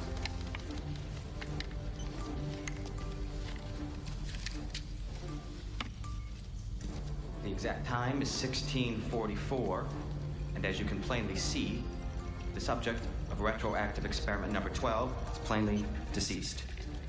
Since my first 11 attempts at this experiment proved unsuccessful, this will be my last opportunity, being as the idiots at the Pentagon will be shutting this place down completely come Monday morning. This tape will provide proof that I have been able to briefly reverse the flow of time. Whatever subject passes through this machine will have total recollection of all that has happened. I, however, will have no memory of these events.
Exact time is 16:44, and as you can plainly see, the subject of retroactive experiment number 12 is plainly deceased.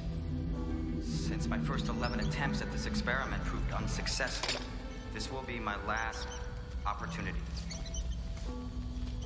Being as the idiots at the Pentagon will be shutting this place down completely come Monday morning.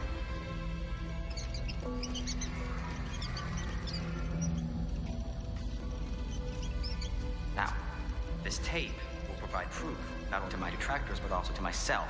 I did it. Because if I am right, and I can briefly reverse the flow of time, whoa, I will have no memory of these events. I did it.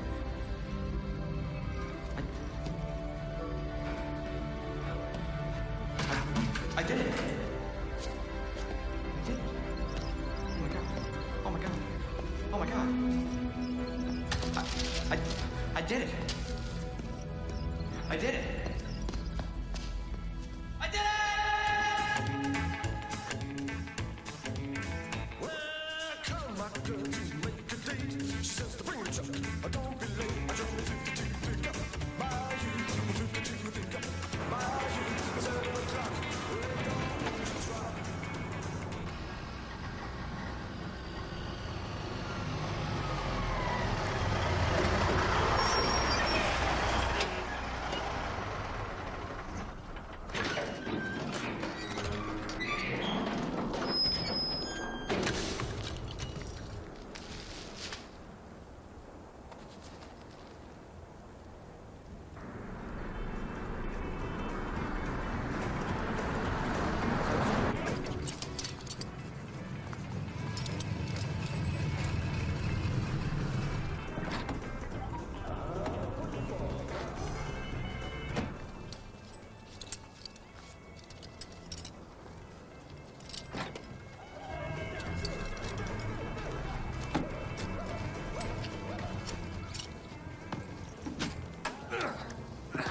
Hey, man, how you doing, brother?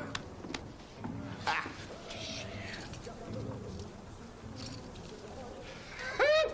Look at them, man. They like to pay for these, don't they?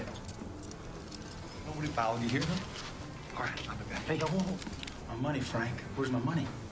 Now, how the hell am I supposed to give you money when I gotta go get it?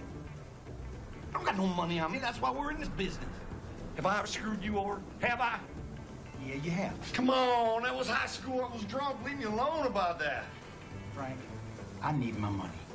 I'm gonna make you rich as shit, 4 foot up a bull's ass now. Come on, man. What are you doing to me? Put the goddamn gun away. Frank, I need my money. I know. I bring it to you. 30 minutes. 30 minutes. I'll be right back. Now take that thing away from me, man. You're gonna hurt somebody with that. Say, 30 minutes. Frank? You have yourself a little cup of coffee. By the time you're done with it, I'll be back with the cash. Yeah. The city of Chicago today is in mourning in the wake of this weekend's tragic hostage situation at the federal building. Lead negotiator Karen Warren has officially resigned from her position with the police department.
My car.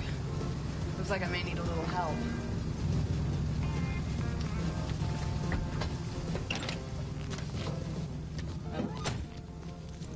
What the hell happened to that sign? Well, that's Rayanne. Don't mind her. She's just a little shy. Yep. Looks like got a problem. In this general area right here. Any particular type or problem, you think? Yeah, I don't really know. If you want, I can take you up the road a click. A buddy of mine's got a tow truck all his own. Hell, come on. Frank's the name. Throw yourself in the rear. I'll fix you up. Isn't that right, Rayanne? Whatever you want, Frank. Hi, I'm Karen. How far do you suppose it is? Oh, I don't know. Let me think now. I'd say 5, 10 miles. Hell, who knows? This is Texas, right?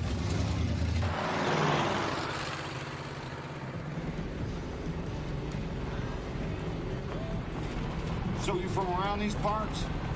Yeah, it used to be. Down by Galveston. Is that right?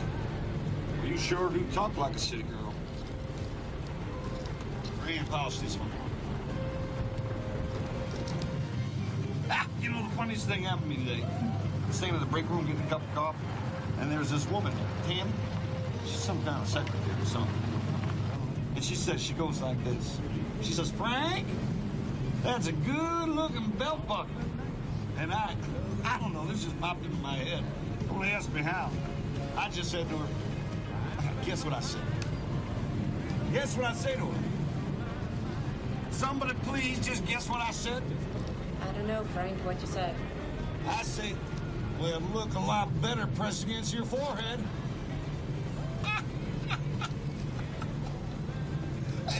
into my head, you know?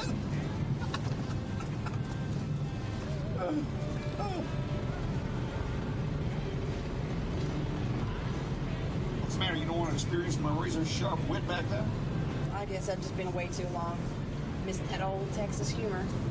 Yeah, I know what'll cheer you up. You like country music? No, not really. What? I suppose it's one of the reasons I left Texas in the first place. Come on, it's made in America for Americans. You're not un-American now, are you? No, you might say that dealing with Americans is what I'm trained to do. Don't tell me you're a cop. Don't tell me that. Close. Psychologist. Shrink, huh? Well, all right.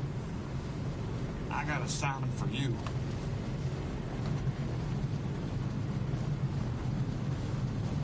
What's in that book of yours?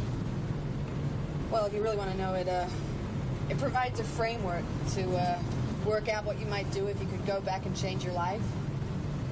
Sounds like a bunch of bullshit to me, don't mind me saying. It's just therapeutic role playing. Like me playing Tarzan, Eugene? Shit! The hell you suppose he popped up on? God damn it!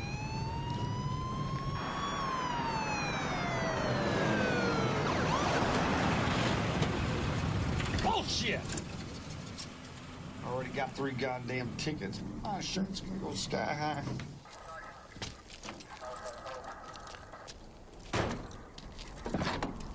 Whoa! Just stay right where you are. I didn't ask you to get out of the car. Hey, officer, just stretching my legs. No crime in that, is there? I want to see your license and registration. Yes, sir. But you gotta tell me one thing first. That is, what in the hell did I do wrong? You're doing 78 miles an hour in a 55-mile zone is what the hell you were doing wrong. Come on. Really? I can assure you, officer, that that would be highly unusual for me. Because I am like this with the law. Just give me your license and registration. Yes, sir. That damn bitch shrank my jeans. Here you go, sir. You want to tell me who you got traveling with you in there, Mr. Lloyd? Well, them two is my women. Bigamy is against the law. Well, that's why I ain't married. Keep it illegal. Why don't you just get back in your car? Yes, sir. No problem there. Just sit there behind the wheel.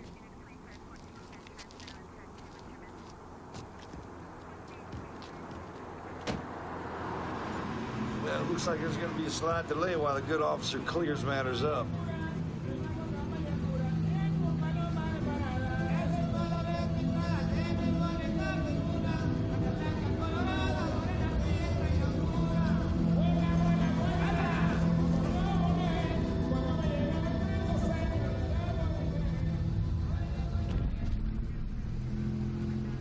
Maybe I should ask for a ride from the trooper.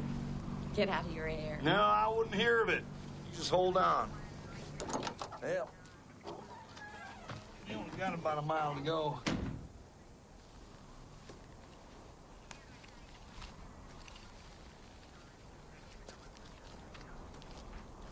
Well, except for 6 previous speeding violations, seems you are a law-abiding citizen, Mr. Lloyd. Well, I told you. So I'm just gonna write you up for 70. Sign by that X, please.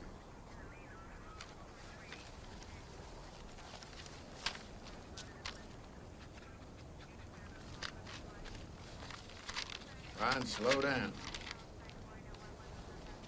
Because I'll be watching you. Thank you very much, sir. Asshole! Shut up! Shit!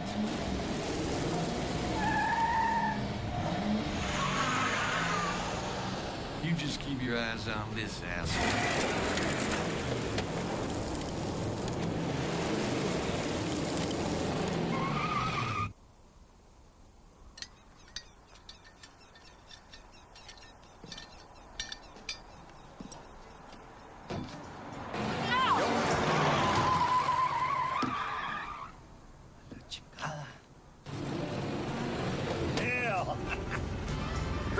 I'd knock that sumbitch all the way back to Chihuahua. So, baby, what the hell are you so tense about? Come on, lighten up, Rhiann. Say something. Come on, our guest's gonna think you're damn mute if you don't say something. Okay. Go on. I just wish that you would control your temper is all. Bullshit! That's bullshit! You wanted me to say something. Yeah, and the first thing that comes out of your mouth is some kind of criticism of me. Is that it? Is that it? No! Ah, shut up, woman. God damn women. Can't live with them, can't blow their heads off. Shit. Well, this must be it, huh? Nope, not yet. I'm just stopping here for a well-deserved beverage.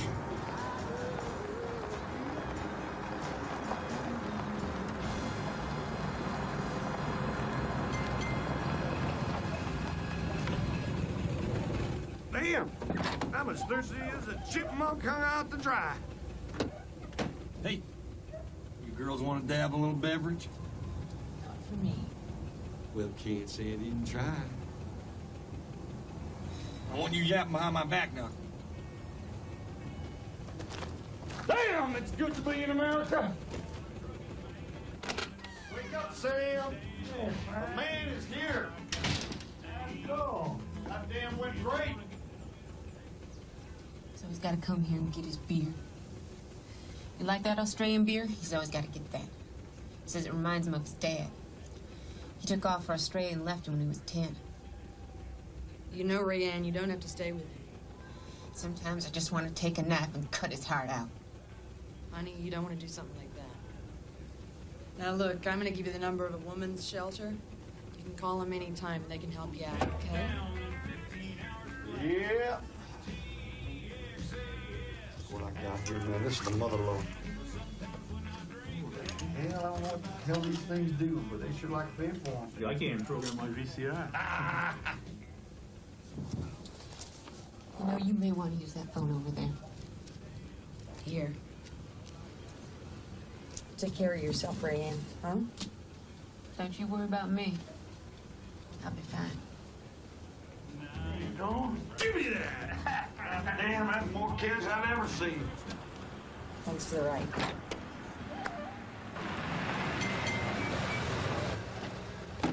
Freeze!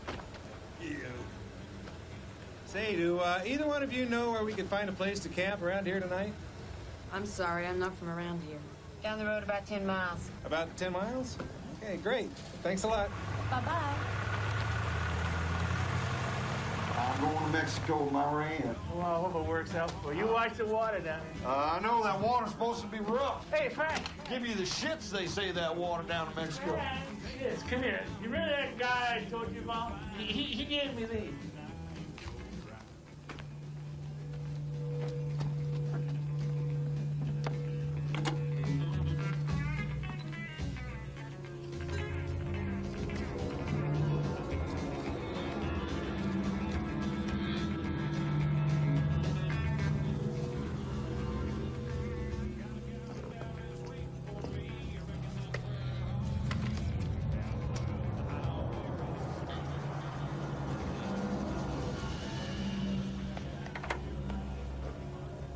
Bullshit.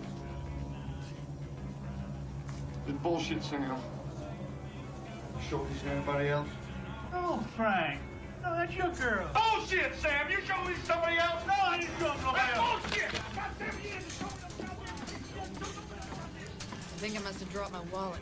Fuck you. You show anyone else those photographs? Ah, damn it! Enjoy your beer. Free beer. Don't worry about it, asshole.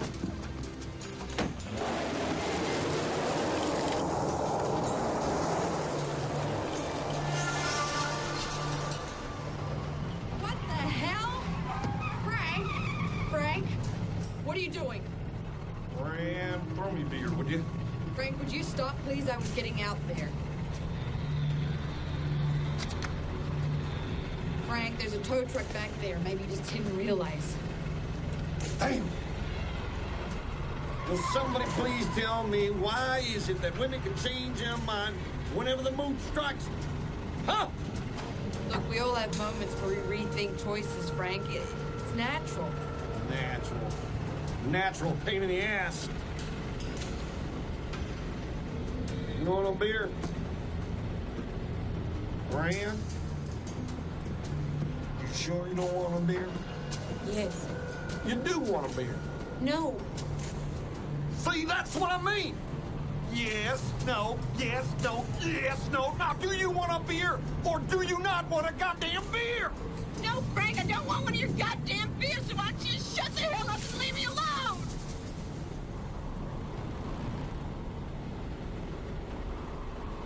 Drink it. Drink it. Drink it. Drink it. Drink it. Drink it. Drink it. Drink it. Drink it. Drink it. I'll leave you alone. I'll leave you alone. Frank, where are we going? You see, Karen, my wife Brian here, she seems to think that I'm one of those bad to the bone, unrepentant assholes. And I think she just brings it on to me. What do you think? Seems to me that you didn't work it out. Oh, is that what you think? Yeah. No, I think it's a little too late for that. I think I'm way too late for that. No, I know now. It'll never work out. Nope. Because you see, I've had a sudden unforeseen realization that has left me saddened and terribly hurt. What are you talking about, Frank? It occurred to me back there that I'd seen that pickup truck before.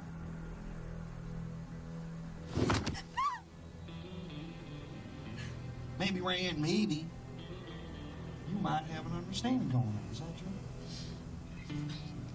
Come on, Rand. This is Frank. You can tell me the truth.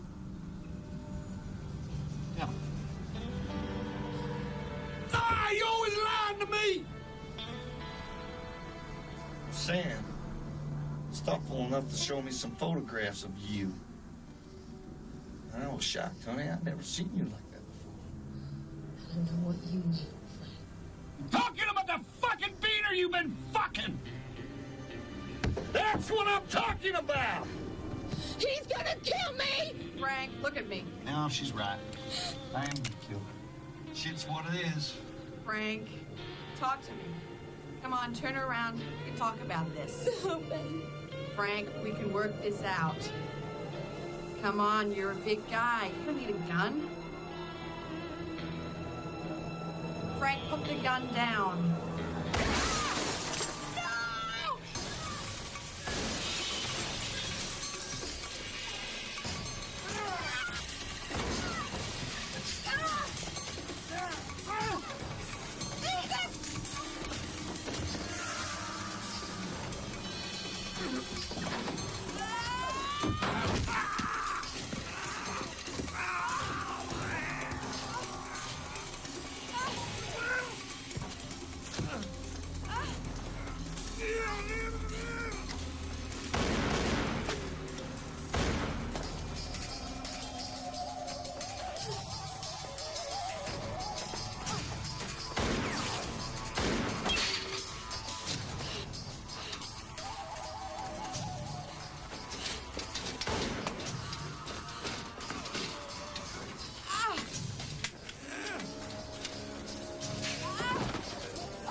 locks automatically.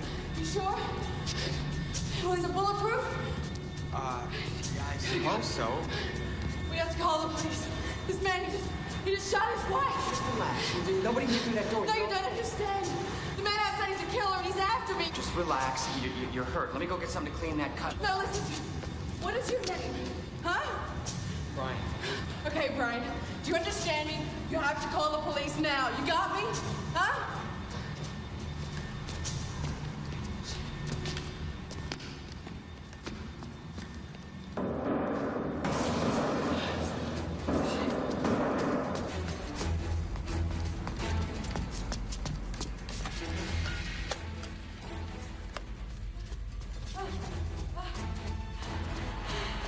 I have a woman here who's apparently been injured.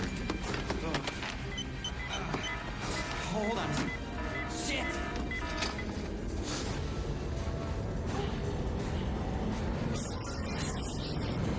Undo! Undo! Undo! Damn!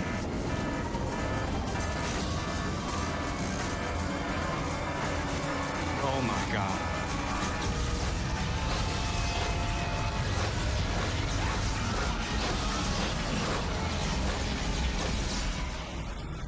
And there's this woman.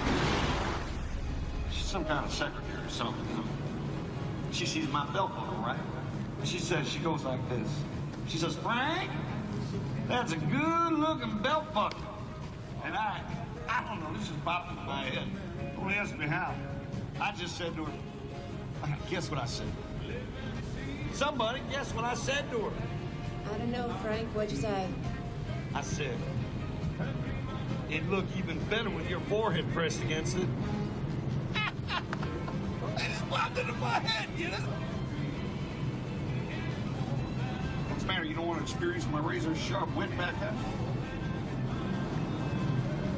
I just listen to a little music, I guess. You like? No, I hate country music. How can you hate country music? I just do.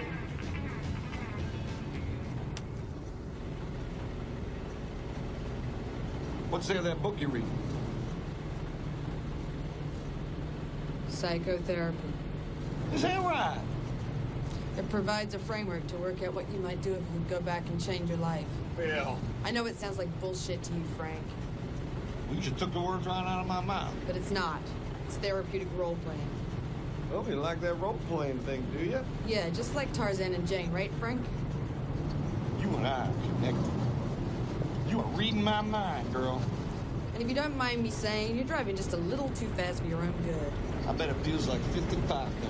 Yeah, it feels like it. But it won't seem like it to that cop back there. What cop? Shit, why didn't you tell me? Goddamn son of a bitch.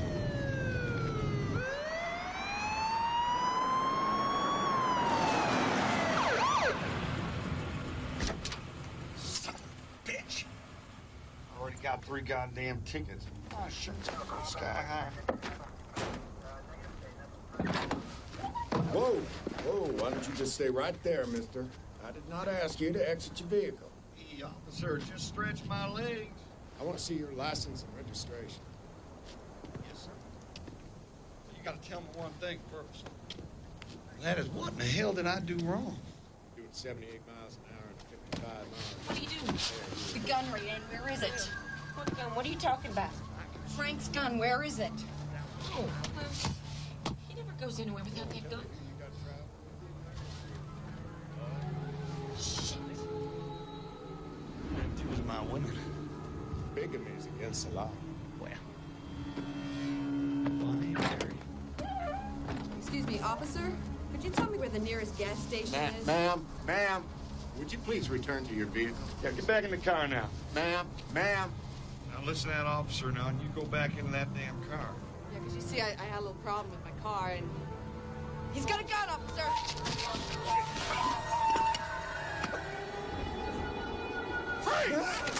Yeah, officer, I'm with the Chicago Police Department. This man is a wanted man. That's bullshit! That's bullshit, man! I got a license to carry that gun, officer!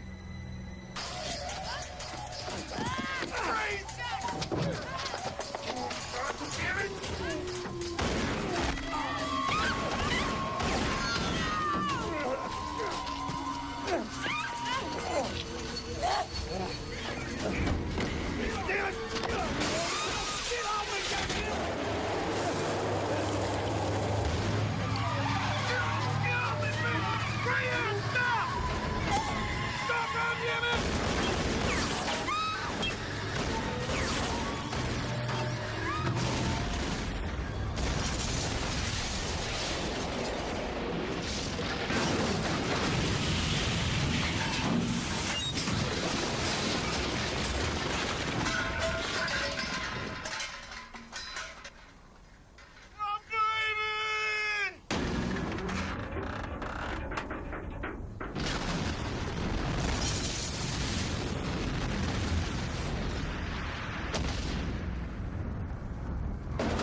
it. She's a psycho killer. She'll kill us all. Bullshit. She's crazy. She's crazy. She just killed my wife. She killed this trooper. Wife? He killed her. She killed my wife. She's trying to kill me. She's a psycho hitchhiker. Help me. Shut up. She's a liar. Shut up. Now, please, I need your help. Get the police. Help me. Help me. She's a killer. She's a psycho bitch. Freeze. Freeze or I will shoot you, I swear to God. Shit. You ever use one of those guns before, sweetheart? Just give me a reason, Frank. You know, it could be out of ammo. You might want to check that. It's very funny, Frank, but you're not dealing with Ray Ann. Now put your hands behind your head. You know, it's a lot of responsibility pulling that trigger, woman. It'll change your life forever. You know that. Yeah, well, just maybe I've been looking for a change, Frank.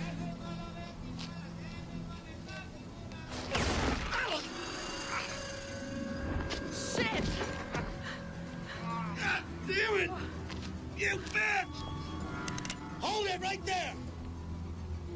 Mister, you got it wrong. Help me! She's a shopper! God damn it! You see she's a killer! Go call the police. I'll watch you. Shit, what are you talking about? She's a murderer! Just go! I can handle this! What are you crazy too? She's trying to kill me! Shut up! Murdering bastard! I didn't kill nobody! She shot me! Give them to me. What are you talking about? You know what I'm talking about, you stinking bastard. The computer chips. Give them to me. Shit. Why didn't you just ask? The cop took them from me. He must know what I had him. He's got him. Got right here. Kill her.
Call 911. 911 what? The police.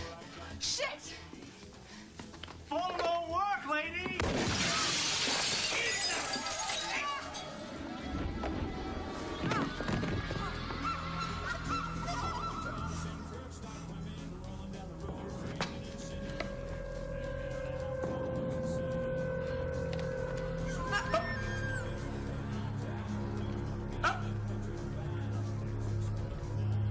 You and I need to have a little conversation. You put that gun down right now. Okay, Frank. Put it down!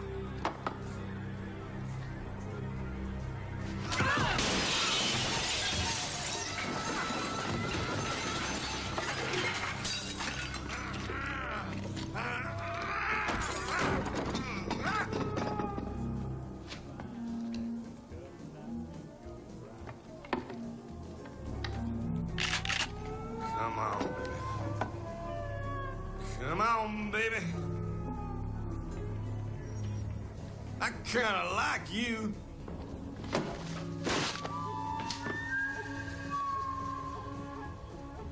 Thank you, girl. Feisty. Spicy. Yeah, a girl like you, I'd take out to dinner.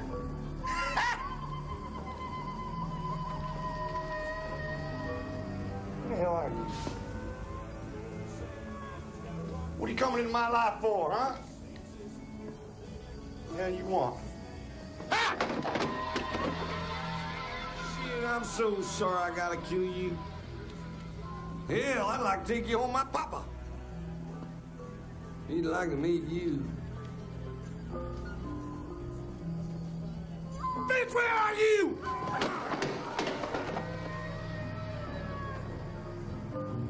I tell you what, girl.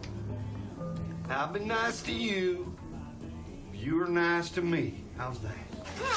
Call me crazy, Frank, but somehow I don't quite believe you. Now get down! Get down! What you gonna do, baby? You gonna shoot me again? Don't tempt me. I know. This is about you taking hold of your life. Codependent no more. I'm from Venus, you're from Mars. Shut up! And move! You know what? You surprised me, ma'am. But I got a few tricks up my sleeve, too. What the hell's going on, Frank? Who is she? I don't know. Who the hell are you? Huh? Just another Texas girl, Frank. That's bullshit! You've been sticking your nose in my business. Nobody knows my business. Not even Rayanne, who is dead now, thank you very much. How the hell am I supposed to live without her? You're pathetic. Anyway, Frank, you knew she was cheating on you. How the hell you know that? She tell you that? Huh? Huh? What's she doing? Is it Jesse? Who is it? Cut it out, Frank. Take it somewhere else. Tell me! Tell me, goddammit! I want to know where I see who! Cut it out, Frank! Tell me! Take it somewhere else! Shut up, Frank! Frank! Take her out in the desert! The desert. Yeah, I'll take it out in the desert, all right? Make sure nobody finds her. Get up.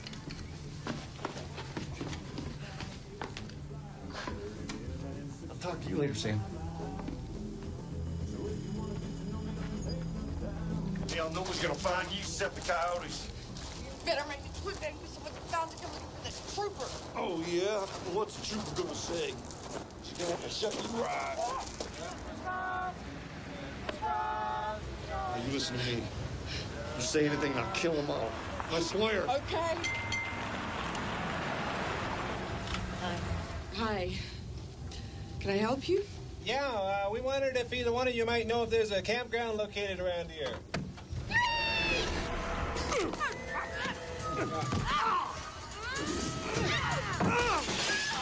Lock the door. Lock the door.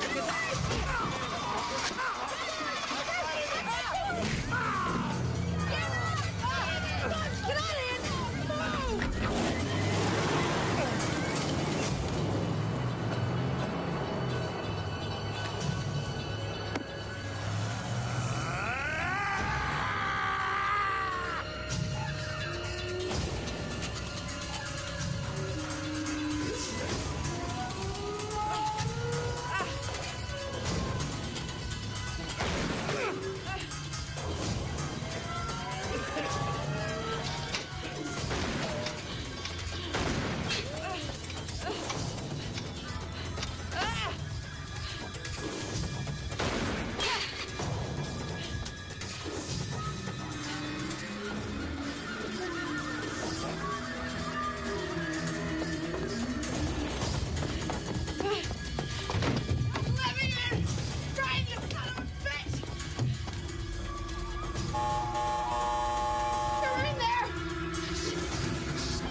What?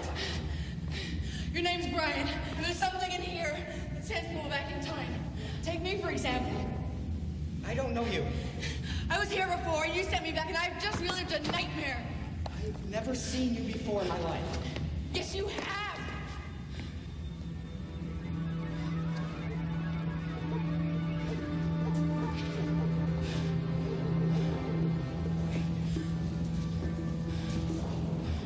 saying is true,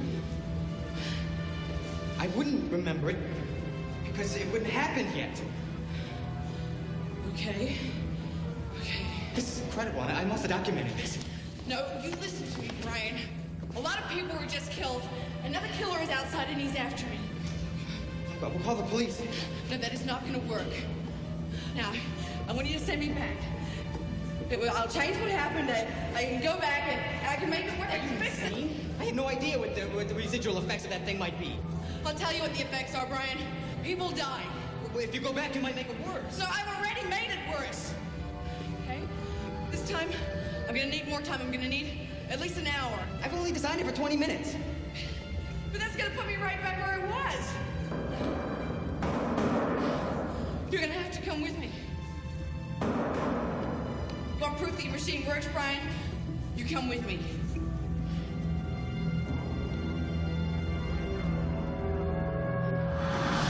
He's gonna have absolutely no idea that we know that's gonna give us our advantage. Now, as soon as you get back, you're gonna call the police. Tell them there's a crazy man with a gun shooting people. Just get them to the gas station down the road. You know it, right? Yeah. And as soon as you made the call, you're gonna meet me there, right?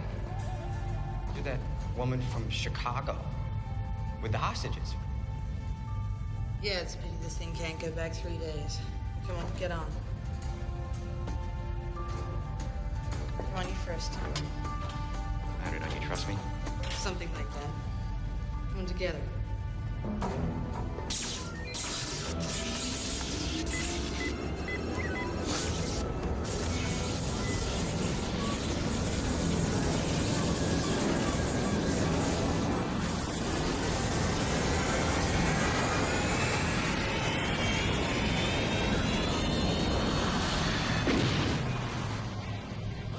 That is one good-looking belt buckle. And I don't know, it just popped into my head. Don't ask me how. I've heard it before, Frank. It's a really stupid joke. You don't even know what the hell I'm talking about. It'd look even better with your forehead pressed against it. And you thought that was original? Hey, don't take it personal. You know, after all the stress, what with my car breaking down and all, oh, I am ready to relax. Cut loose. Know what I mean? Well, yeah, hell, it's Thursday, right?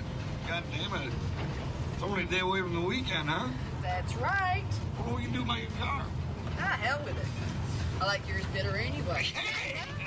I just love a big old Cadillac. Ooh, it's so powerful. Yeah, it is, isn't it? Well, let me tell you something. There's more under me than just a Cadillac engine. Why don't we go somewhere and you show me, huh?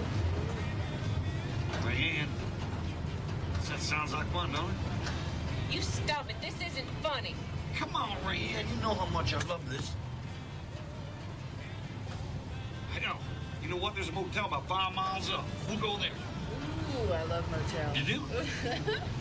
Do whatever you want in them? Yeah. Not even give me a real name? Crash the shit out of the room and then just leave. Yeah, I like that. Well, I'm just going to stop at this station for a minute, all right? And then we'll go. Well, I'll take a tequila and lime. Tequila and lime, yahoo! Stays in hell. You should do. I'm so glad that you're Cameron. Keep driving it. Take your hands off the wheel, and I swear to God, I'll blow your brains clear to the border. Tell you what, woman. Slow down. Shit, if that's all you want, why don't you just ask? Damn. Does this mean you changed your mind about the motel? Now, you're gonna let this car pass us. All right. Brianna, I thought you were moving. Seen nothing yet. Okay. Don't get any ideas. Just keep doing what you're doing.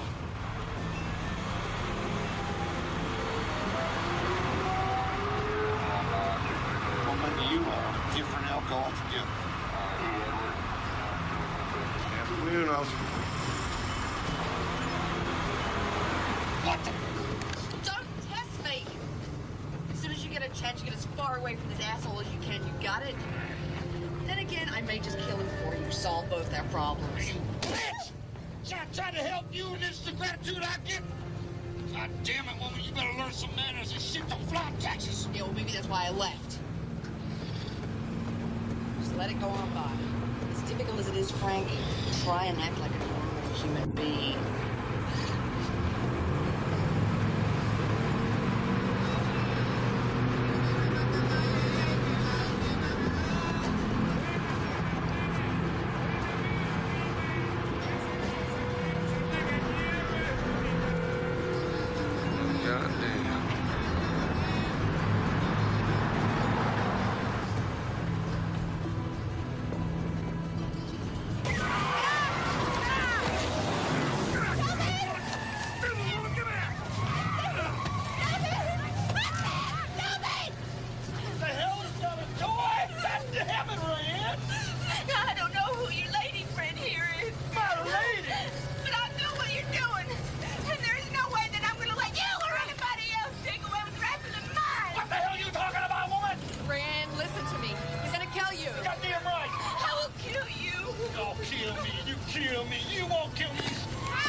Truly amazed, Graham.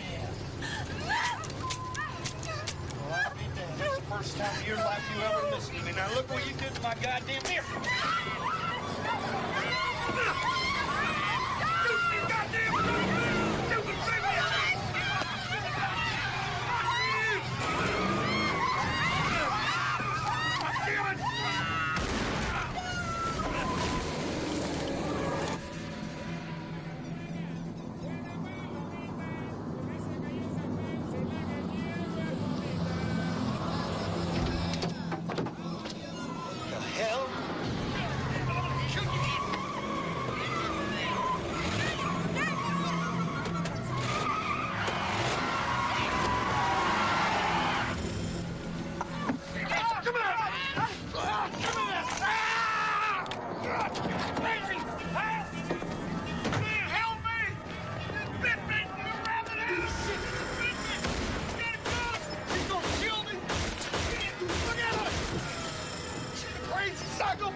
I swear, lady, please. Wait! We've got to get that piece of shit. Get in!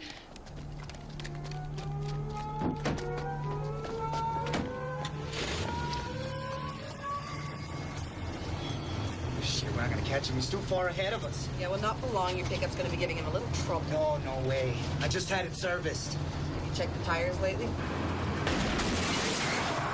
Shit. How did you know? Women's intuition. See if you can find some more ammo for this thing.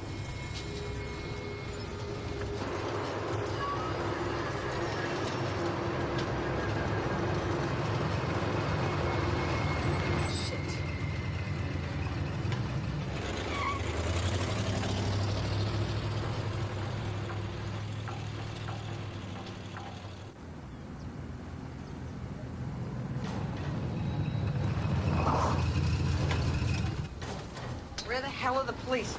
Brian, you bastard. Who's Brian? Never mind. Look, Frank's in that building somewhere, and he's got the gun from your truck. You can count on it. How did you know I had a gun in my truck? This is Texas, isn't it? Be careful.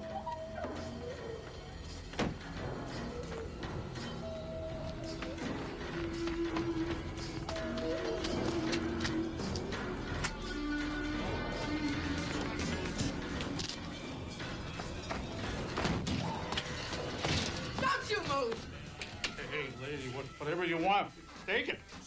You got that right. I'm looking for your buddy, Frank. Who?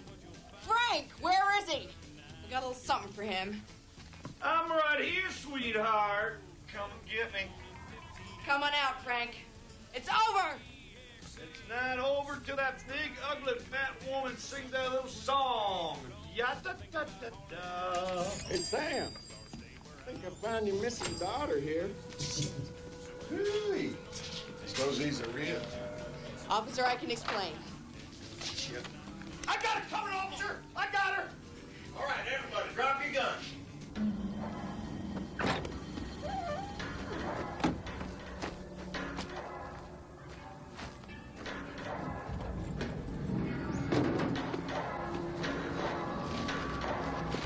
Both of you, put the guns down now. I can't do that, officer.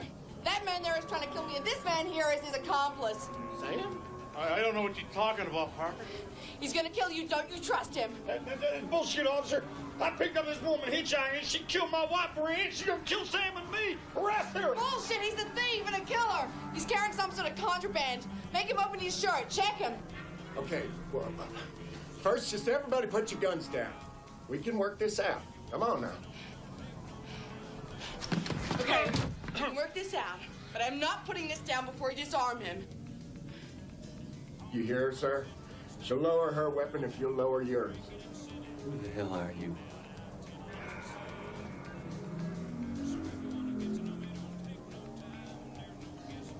Okay, that's fair enough. Hell, you're a professional law enforcement officer. I can't trust you. I can't trust nobody, can I? You know, it's a shame, officer. Really sad to see a woman just snap like that. Yeah. That's such a pretty one, huh? Sir, I've got her covered. Now, if you just lower your gun and open up your shirt. What? You heard me. Put the gun down and open up your shirt. Keep an eye on him, officer. Okay, easy, easy. All right, there ain't nothing here. Ain't nothing here. Hell, all I got down here is a big old beer bell and a couple bullets.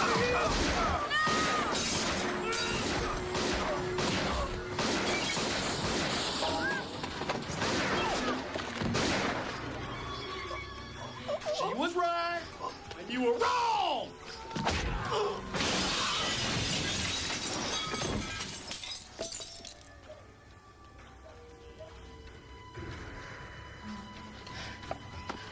You bastard.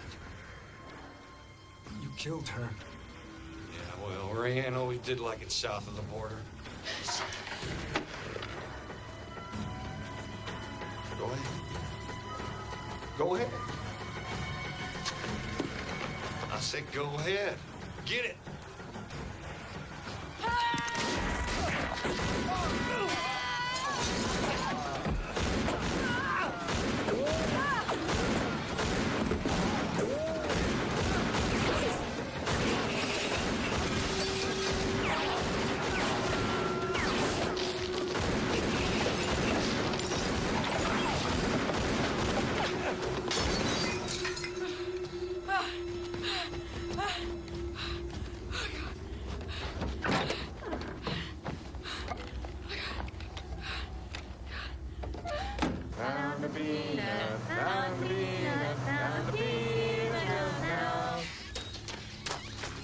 What do we do now? Yeah, you take her on foot. I'm more down with that. Oh, sounds reasonable.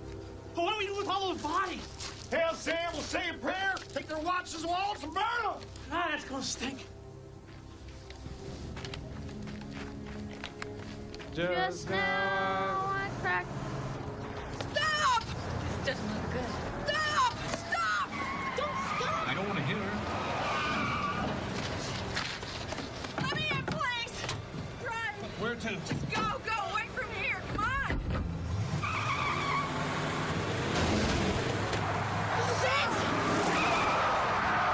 Turn it around, turn it around! I know that's a police car. No, you don't understand. The real officer's been shot. This is the guy that's trying to kill me. Now turn around! Not time to turn around.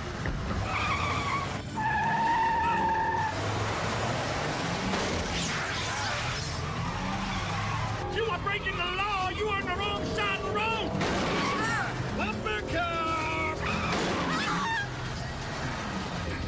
Oh my God! Shit!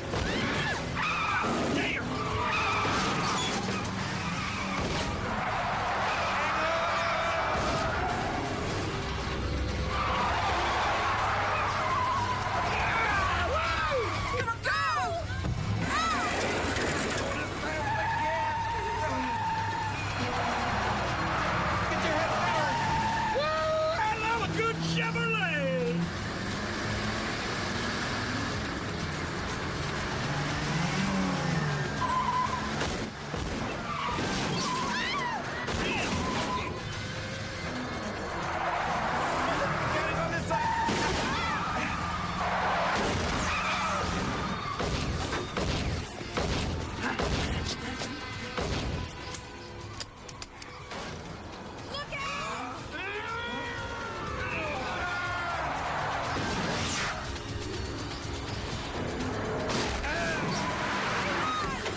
you running off to, girl? I thought I'd get myself a beer right about now, Frank. Want one? Well, baby. Where's that kid? What kid? God damn it. It'll be difficult at this particular junction, honey. He's hiding, sweetheart. Wouldn't you be if there was a damn maniac on the loose, huh?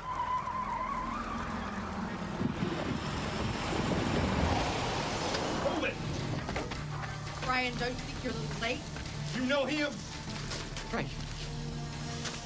Well, it's an itsy-bitsy world after all. Two of you in on this together? I've never seen her before in my life. All right, then.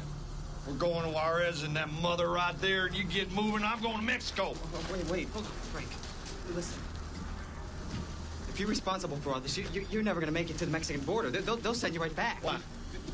They're tight with us now. The Mexicans, they're tight. Why? Well, free trade. Free trade my ass. I just have to kill you both right now. Wait, hold on. There's another way. Another way, is that right? Yes. Yeah. Tell me. Remember that little experiment that I was working on? What, that sci-fi bullshit? Got it to work. Yeah? Well, is it going to get me to Mexico any quicker? No. But you can go back. You can change all this. You can get away clean. You won't have to run. Is that right? Bullshit! I did it once already. With her. You bastard. Is that right? Yes, it's true, Frank. That's how I know all about you. You know all about me, do you? Yeah. Well, what's my favorite color then? Huh? What's my middle name? What I have for it? Huh? What universities did I attend? Now, this is a bunch of bullshit. You don't know anything about me. Now, just get in the goddamn car now. You always stop here, Frank. Meet with Sam, get a package of money and some sort of beer. It's always some foreign beer because it reminds you of your dad who took off to Australia when you were 10. And I can't imagine that you got past 4th grade. Not even Rayanne knew about the money. Hell, that's how come you knew the end of my joke. Damn. Hell, Brian. Beat me on up. Let's check this little experiment of yours out. But first, get up! Ow! Ah, come on!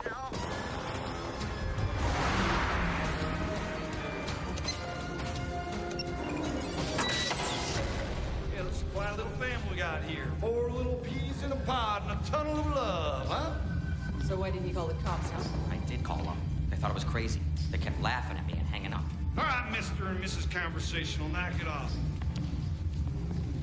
Trying to think funny, I'll blow a little bastard brains out. No!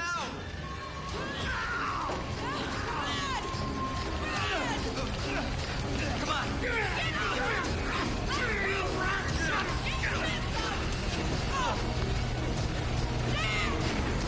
Come on!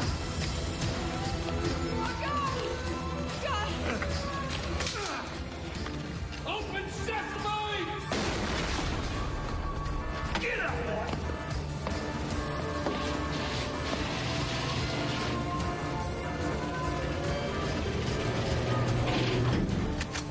How the hell do you know Frank, huh?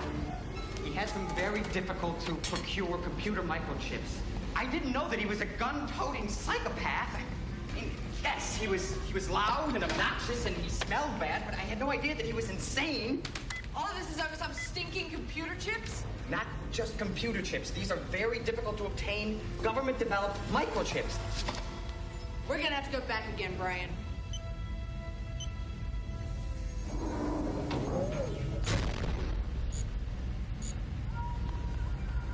I've never pushed the system this far. It's very risky. If we don't go back to the beginning, it'll never end.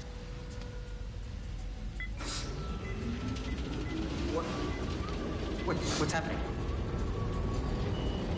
Oh, no. Damn it! 10 minutes? Less than enough time, and do it. I got news for you. Undo never got programmed into the system. What do you mean undo never got programmed in? Using it on dead mice, it didn't matter. Reboot it or something. You don't get it. It's plugged into the entire complex and it's set to go. From now on, anything that comes in contact with that disk will trigger the effect. Oh, God. He's gonna go back and kill everybody. Yeah, well, we'll be there to stop him. Yeah, but we won't know that he knows. But we know now. Yeah, but it won't be us now. It'll be us then, right?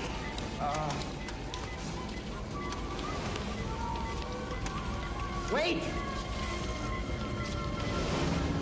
Brad! Where are you? Where the hell are you? Brad! Frank, stop!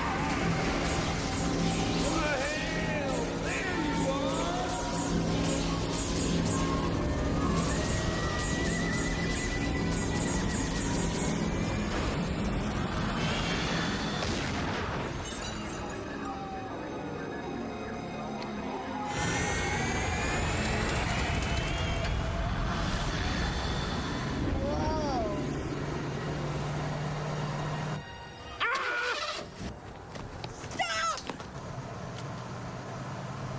Stop, Dad. That woman needs help.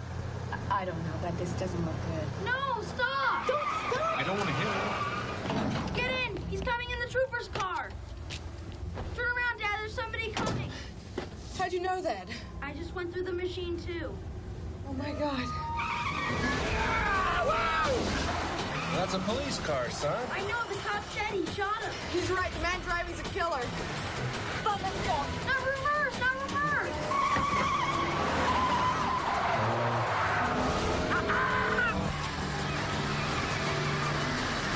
Oh, God.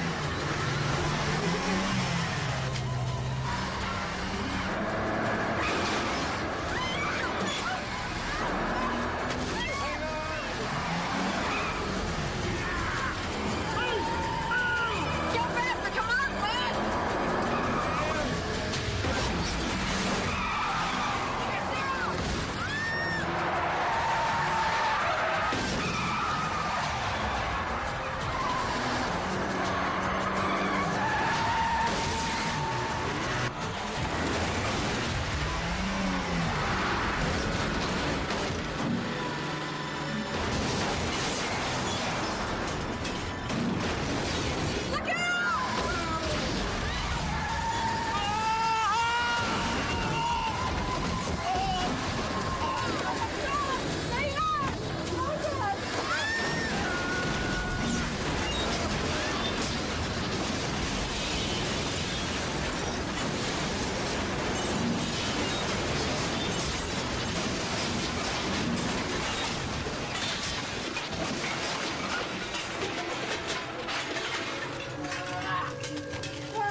What happened?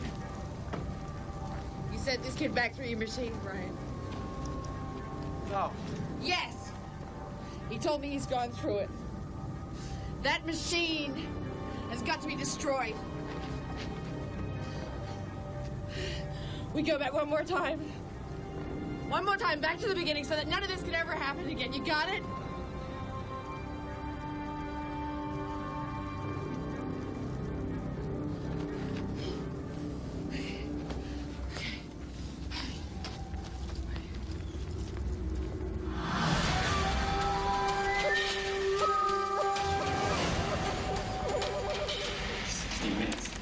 Tremendous strain on the system. This whole place is gonna blow. Yeah, but that'll be after we're long gone. Come on.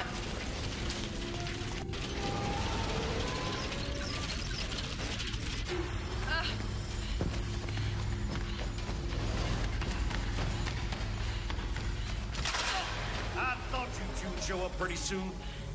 How'd you get in? Hell, you showed me. Don't you remember? Ha! You don't, do you? The only one who would is that little kid. I guess he's out of the picture entirely now. What do you want now, Frank?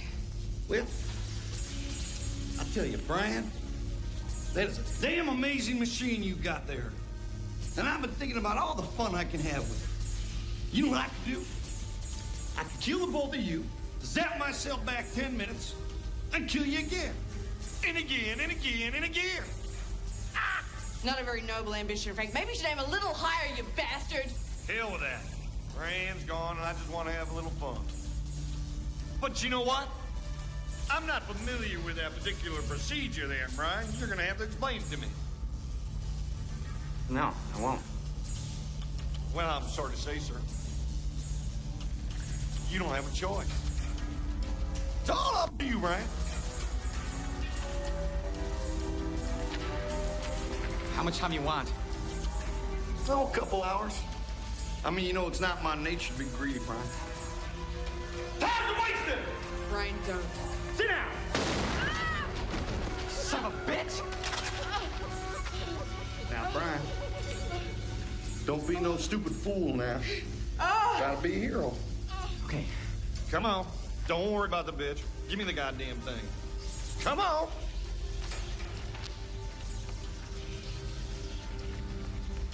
Under the time you want, hit enter. You're a bright guy. Figure it out. What do? I press 2 hours and then enter at the same time?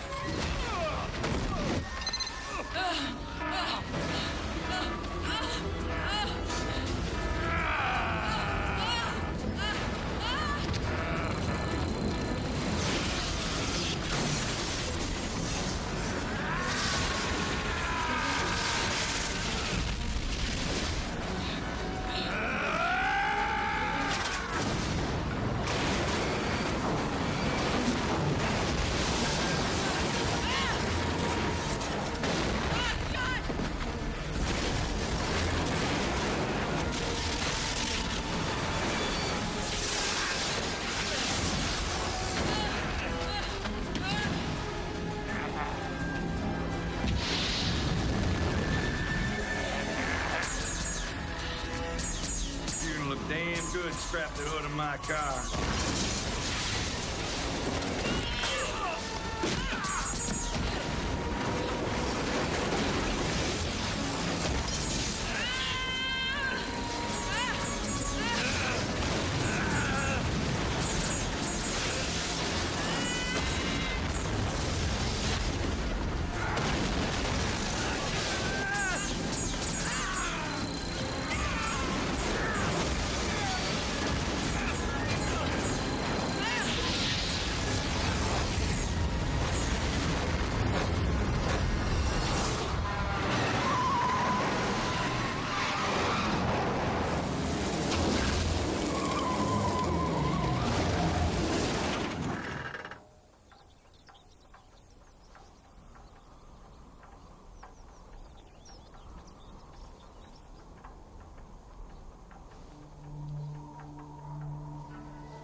Got a little car trouble there, huh, honey?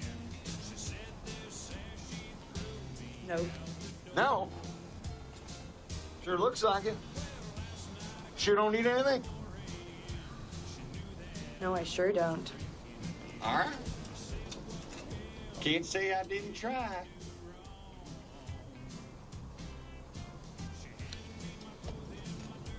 Do I know you from somewhere? Uh-uh. Now you take care of yourself, lady. What the hell's that about? Huh?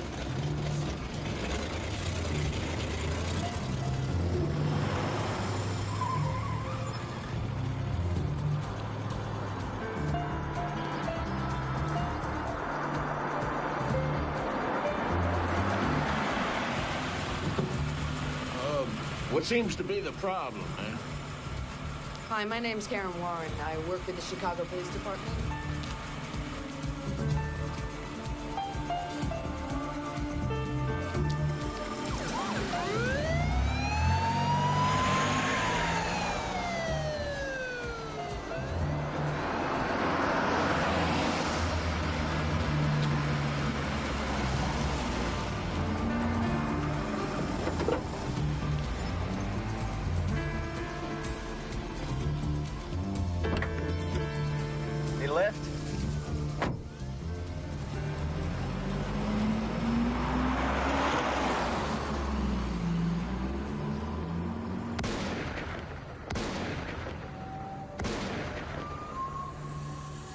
I don't care what you did, and I care who you made love to. It's just you and me now.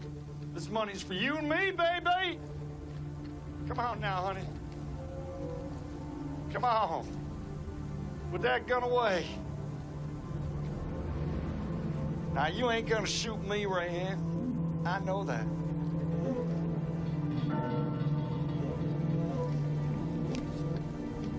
Because you love me.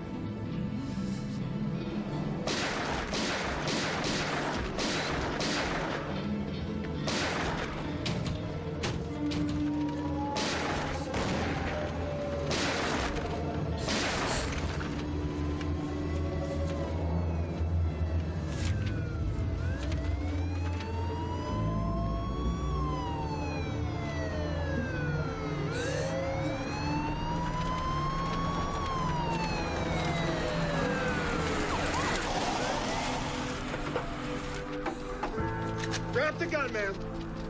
Drop it.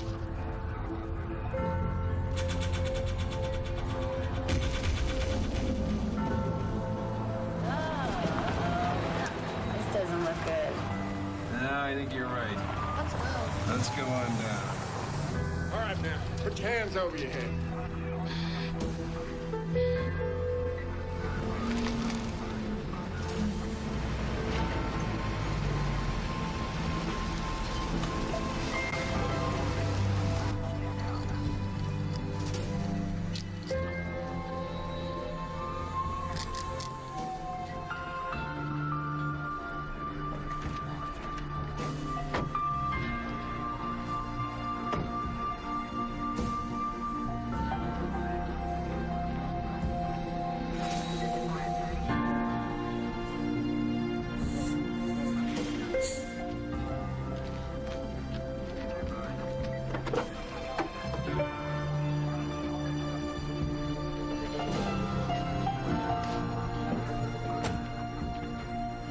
Ma'am, I'm gonna have to ask you to step away. Ain't nothing you can do here. It's all over.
producer of Die Hard and Lethal Weapon, Heather Locklear. Stephen Ray, Michael T. Williamson.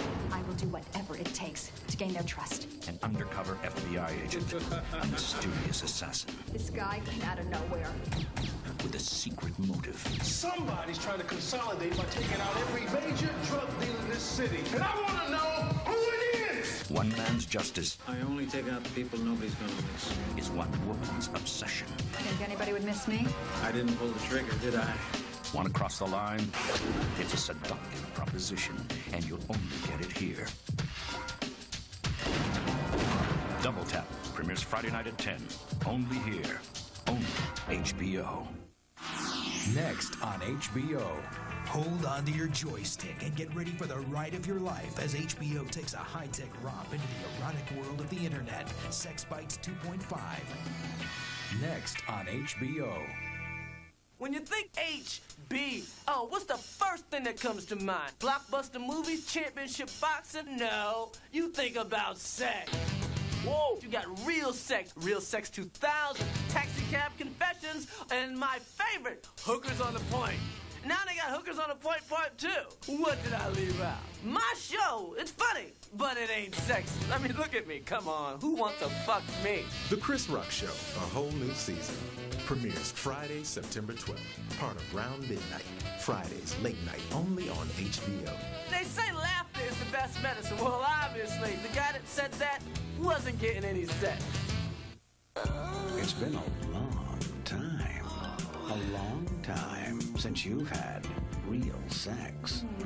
Get ready to celebrate the real joys of sex with a brand new episode. Real Sex 18. Premieres Friday, September 26th. Where else but HBO? This Saturday on HBO. Help arrives when you least expect it. You are the real enemy. You know, Dad, you guys are heroes. But survival is all that counts. Unbelievable intensity. This Saturday night, it's the premiere of the HBO original movie First Time Felon at 9. Followed by Boxing After Dark, Zaragoza vs. Morales at 11. This Saturday on HBO.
I would define fetish as being somebody who gets sexually excited or turned on by things in their environment that aren't normally thought of as sexually related.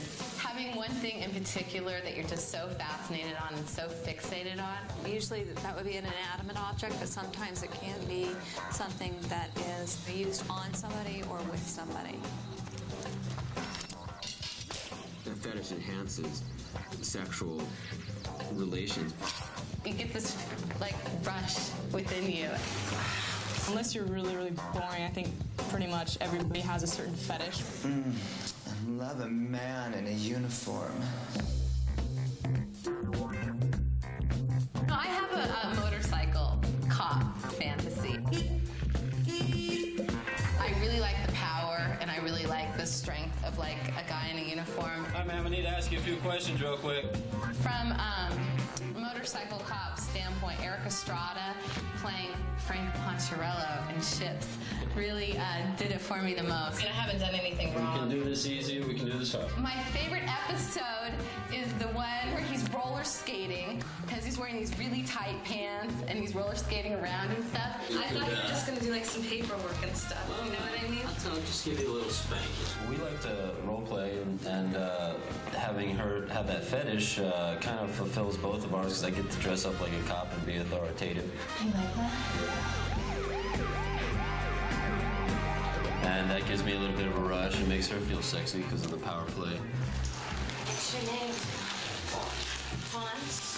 When Jim and I have sex, I do sometimes fantasize about Eric. Arrest you. Arrest me? I think you need to like let my warrants go. Plus they gave him little nice stomach muscle and abs.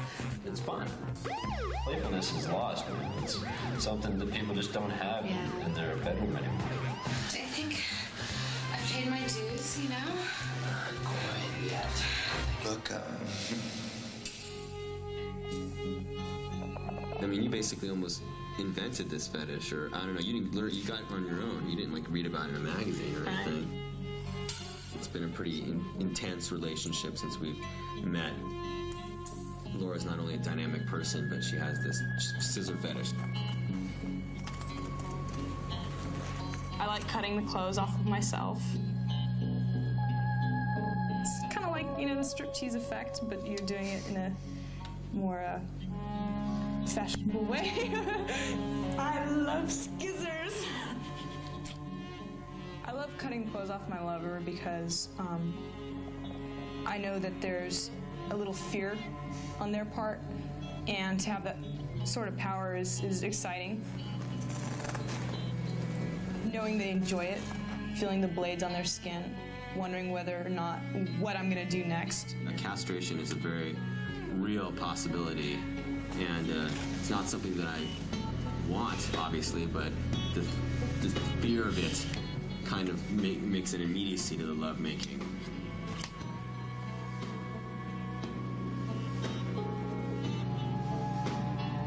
You can turn anything into a fetish when you approach it in a sexual manner. It can become a fetish. Yeah, it's like the frontier, you know. So there's tons of space for you to move in, new things for you to try out. Otherwise, if we just did normal stuff, I mean, I think after a while I'd want to fall asleep. Yeah. I love laundry.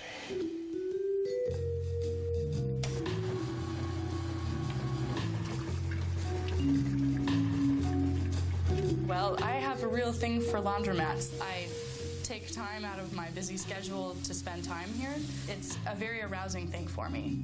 The laundromat's a very comfortable environment because here you have people that are basically throwing their underwear in the washing machine in front of the public. They don't really care. Sonia, Amanda. I feel very at home when I'm here because I think I've spent so much time here, and it feels like it's my personal space. I love practicing dance moves in here. It's a great open space for body movement. After the washing machine fills is when the wash cycle begins. That creates a really great back and forth motion. If you can maneuver your body properly atop your washing machine, it can definitely be orgasmic. When the clothes come out of the dryer, that's the really great thing. I like to take them all and just throw them in a big pile and just like bury myself in them. That's a sexual thing to me. That's totally a turn on. I have not found a person in my life that can approximate that yet, so it's me and my washing machine. It'll be our little secret. Shh.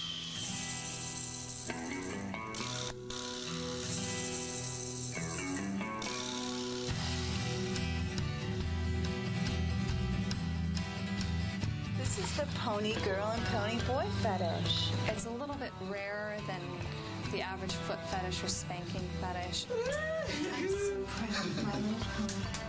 It's a very fun thing to do. It's very different. It's very elaborate. What I would like to do tonight is ride our ponies a little bit and then cool them off by doing some dressage training and having them run around a ring. To have something that's that rare, it's joy. I think of him as my pony when we are playing in this arena. This is just one more different way that you can explore a sexual role-playing event. It turns me on. It excites me. It's kind of like this non-human thing. I would actually like to go bareback. I'm her pony. I'm to be ridden.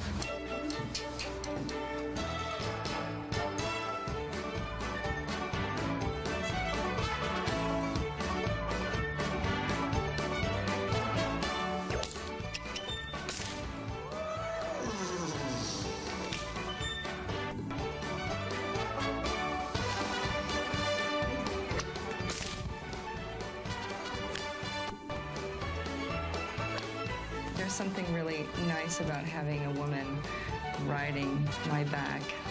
Good girl. Come on. It's something very sexual. She's really got that down. Beautiful. People are really close to their animals, so it's another way of getting affection from your partner. A fetish is something that has kind of a ritualistic type of thing. It's something that triggers something like a Pavlov's dog. I think fetish is about kind of having fun with sexuality.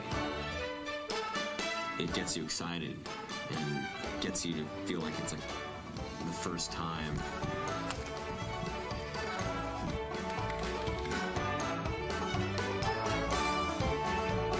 You can turn anything into a fetish. When you really have a trusting relationship with each other, you can finally like open up. It's really fun.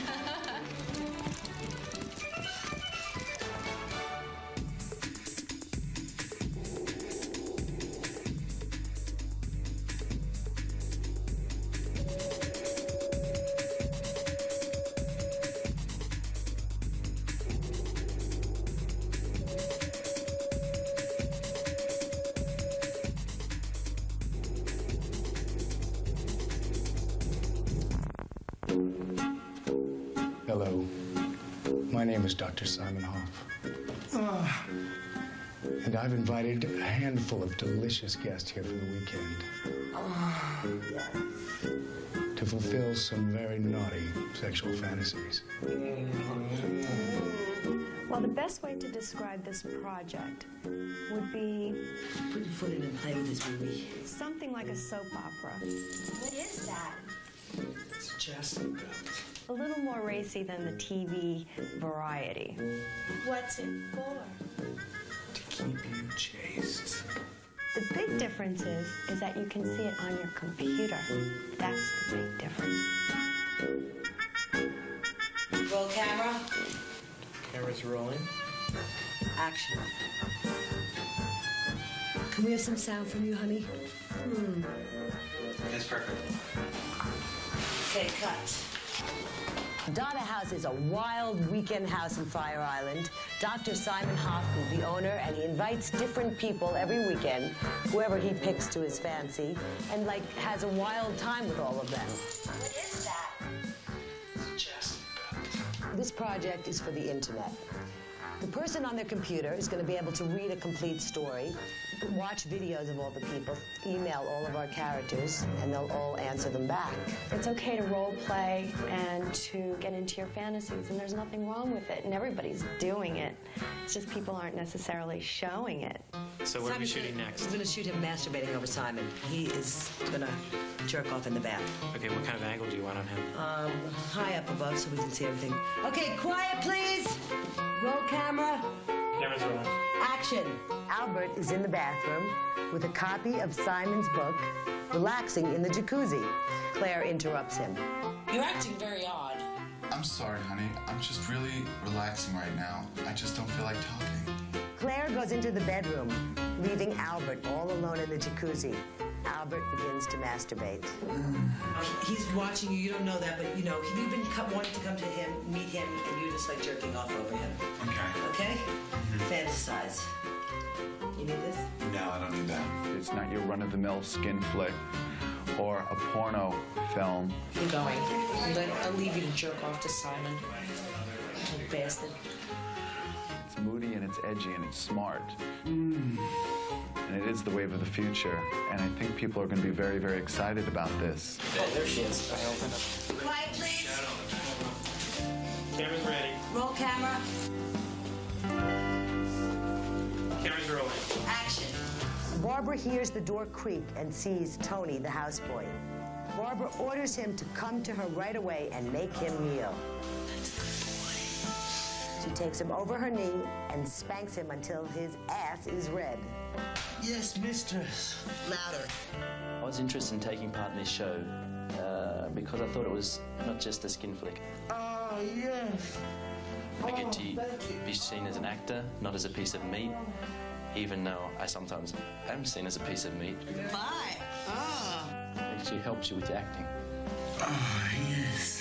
Directing sex scenes is a lot of fun. A little sternness with love like a doggy. That looks great, Tammy. What's going on? Well, right now I'm dying to get this chastity belt off. I just haven't had much sex this weekend. That's why I came here. So I'm trying to work it off myself. Rolling. Action. I can't get this belt off. Help me. What's unique about this show, it's like the world's first erotic soap opera that's online. And we're a little bit more professional, where we have excellent dialogue and excellent writers. What do you consider unusual sex? Candle wax. Water sports. The most exciting thing about this show is all the cool different sex acts that we do. I'm being turned into a human pastry. They're going to cover me in chocolate and strawberries and whipped cream. Is that cold? No, it's kind of warm. Oh, good. All right. You mean they didn't work? Claire is being prepared to be eaten by all of our guests for dinner tonight. We have to redo the toe. There's something wrong with the toe.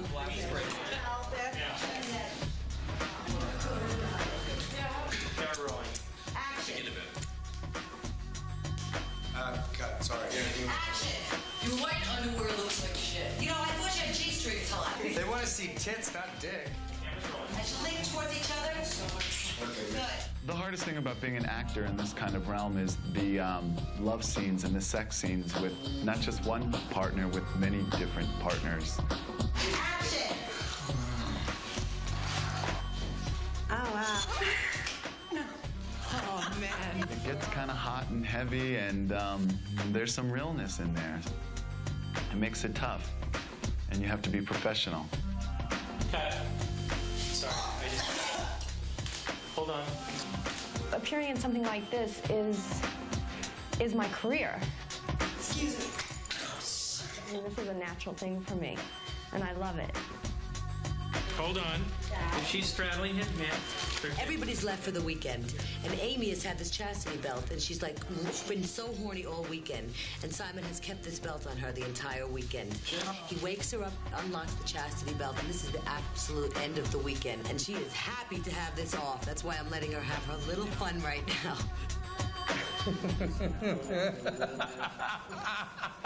Roll camera. Camera rolling. Action.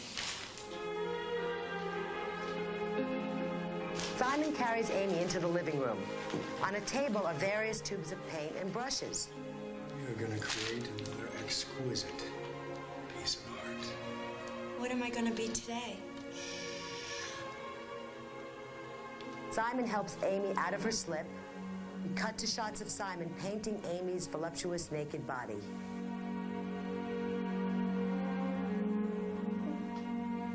Cut. You shouldn't have put the nipple in. I'll leave the nipple out. Okay, quiet, please. Camera ready. Action. I'm now going to handprint this beautiful. The Dada House soap opera is brand new in terms of being on a CD-ROM and also going on the World Wide Web so people can go and get updates on their favorite characters.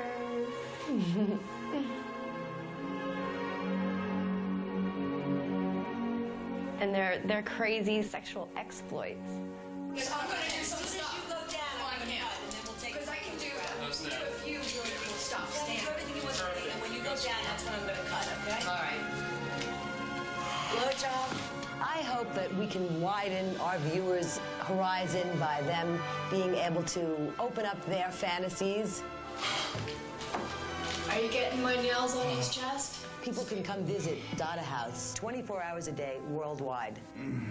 People can download and hyperlink and, you know, see their favorite sexual fantasies being fulfilled. You can expect to see more than just tits and ass. It takes you on a storyline, keeps your interest up. It satisfies you mentally as well. Any one of you can be a guest at Dada House. Any one of you. Oh. Okay, cut. I hope you'll enjoy the weekend.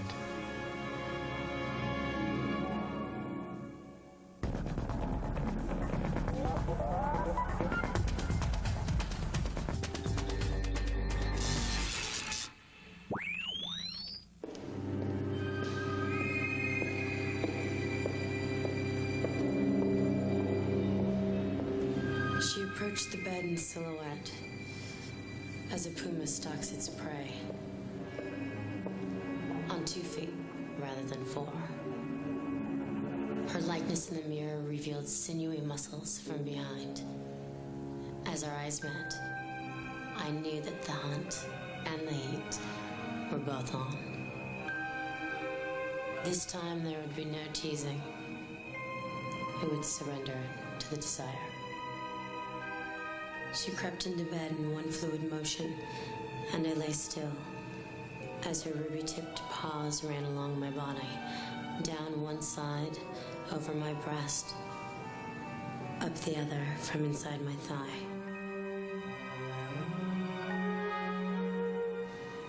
She paused for a moment to slip her finger into and out of my mouth. She knew I could wait no longer. My sweet longing had become a painful ache.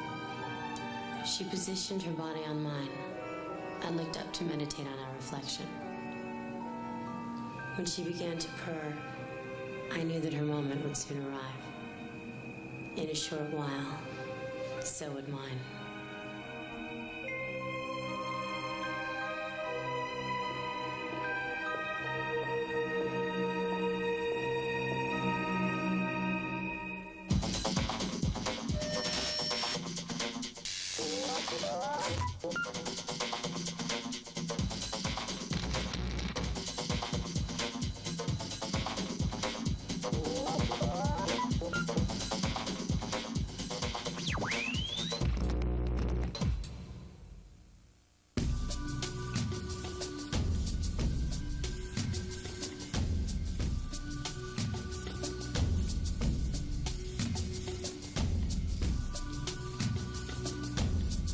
The erogenous zone is a zodiac mystery, perhaps, that each person, according to their birth, has a specific place that is a hot spot. Eyes are erogenous zones because we absorb all this visual information about these beautiful bodies through our eyes. The lips. Leg. Chest, belly button, any place on a person's body that make you feel hot, make you feel good, just charge you. Inner thighs. Shoulders. Neck. Those places that wake us up to our sexuality. It's more of a concentrated area that feels good.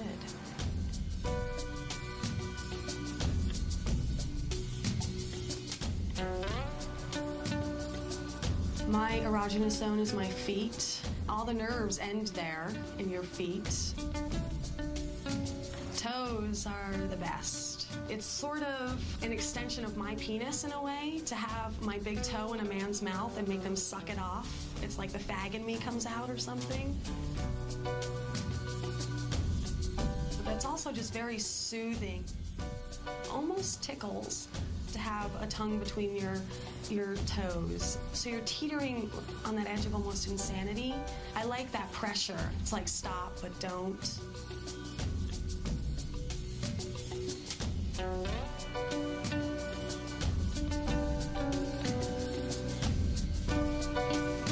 On my body, I'm kind of, I don't know, I'm sensitive all over. My chest and my back are sensitive. I just get a charge. You just get that, you get in the zone, you know, you're in the zone. Carl's chest really turns me on. And see, he's got like this cleavage thing right here that men just don't have, you know? Like a typical guy just won't have that. It's nice. I don't know, I'm not sure. What's your erogenous zone? Nipples. Those are definitely my favorite parts of a body. I think definitely my shoulders, but I guess I like it all. We play a lot. You know, we're like two little cubs playing. Well, I hope I can make him squirm in his seat.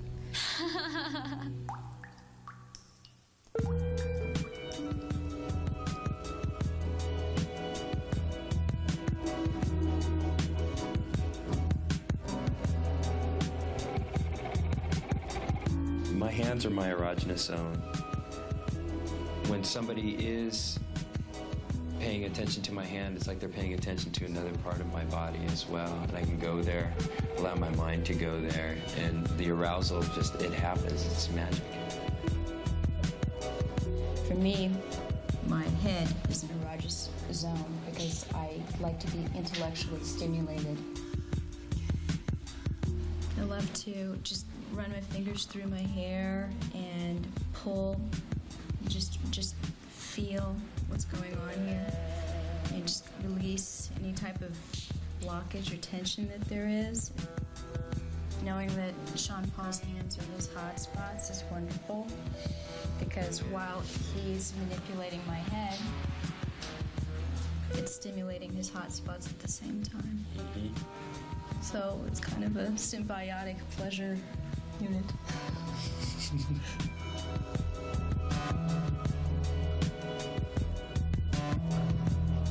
I like to squeeze at Thomas's body. I love to bite his body. He's huge.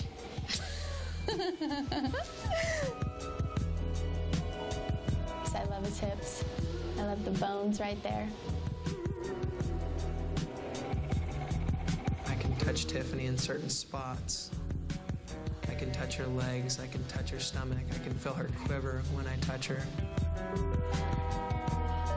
He makes me feel very nurtured, very loved. An erogenous zone is an area of arousal. My hands and fingers, and along my arms here, my shoulders and my back.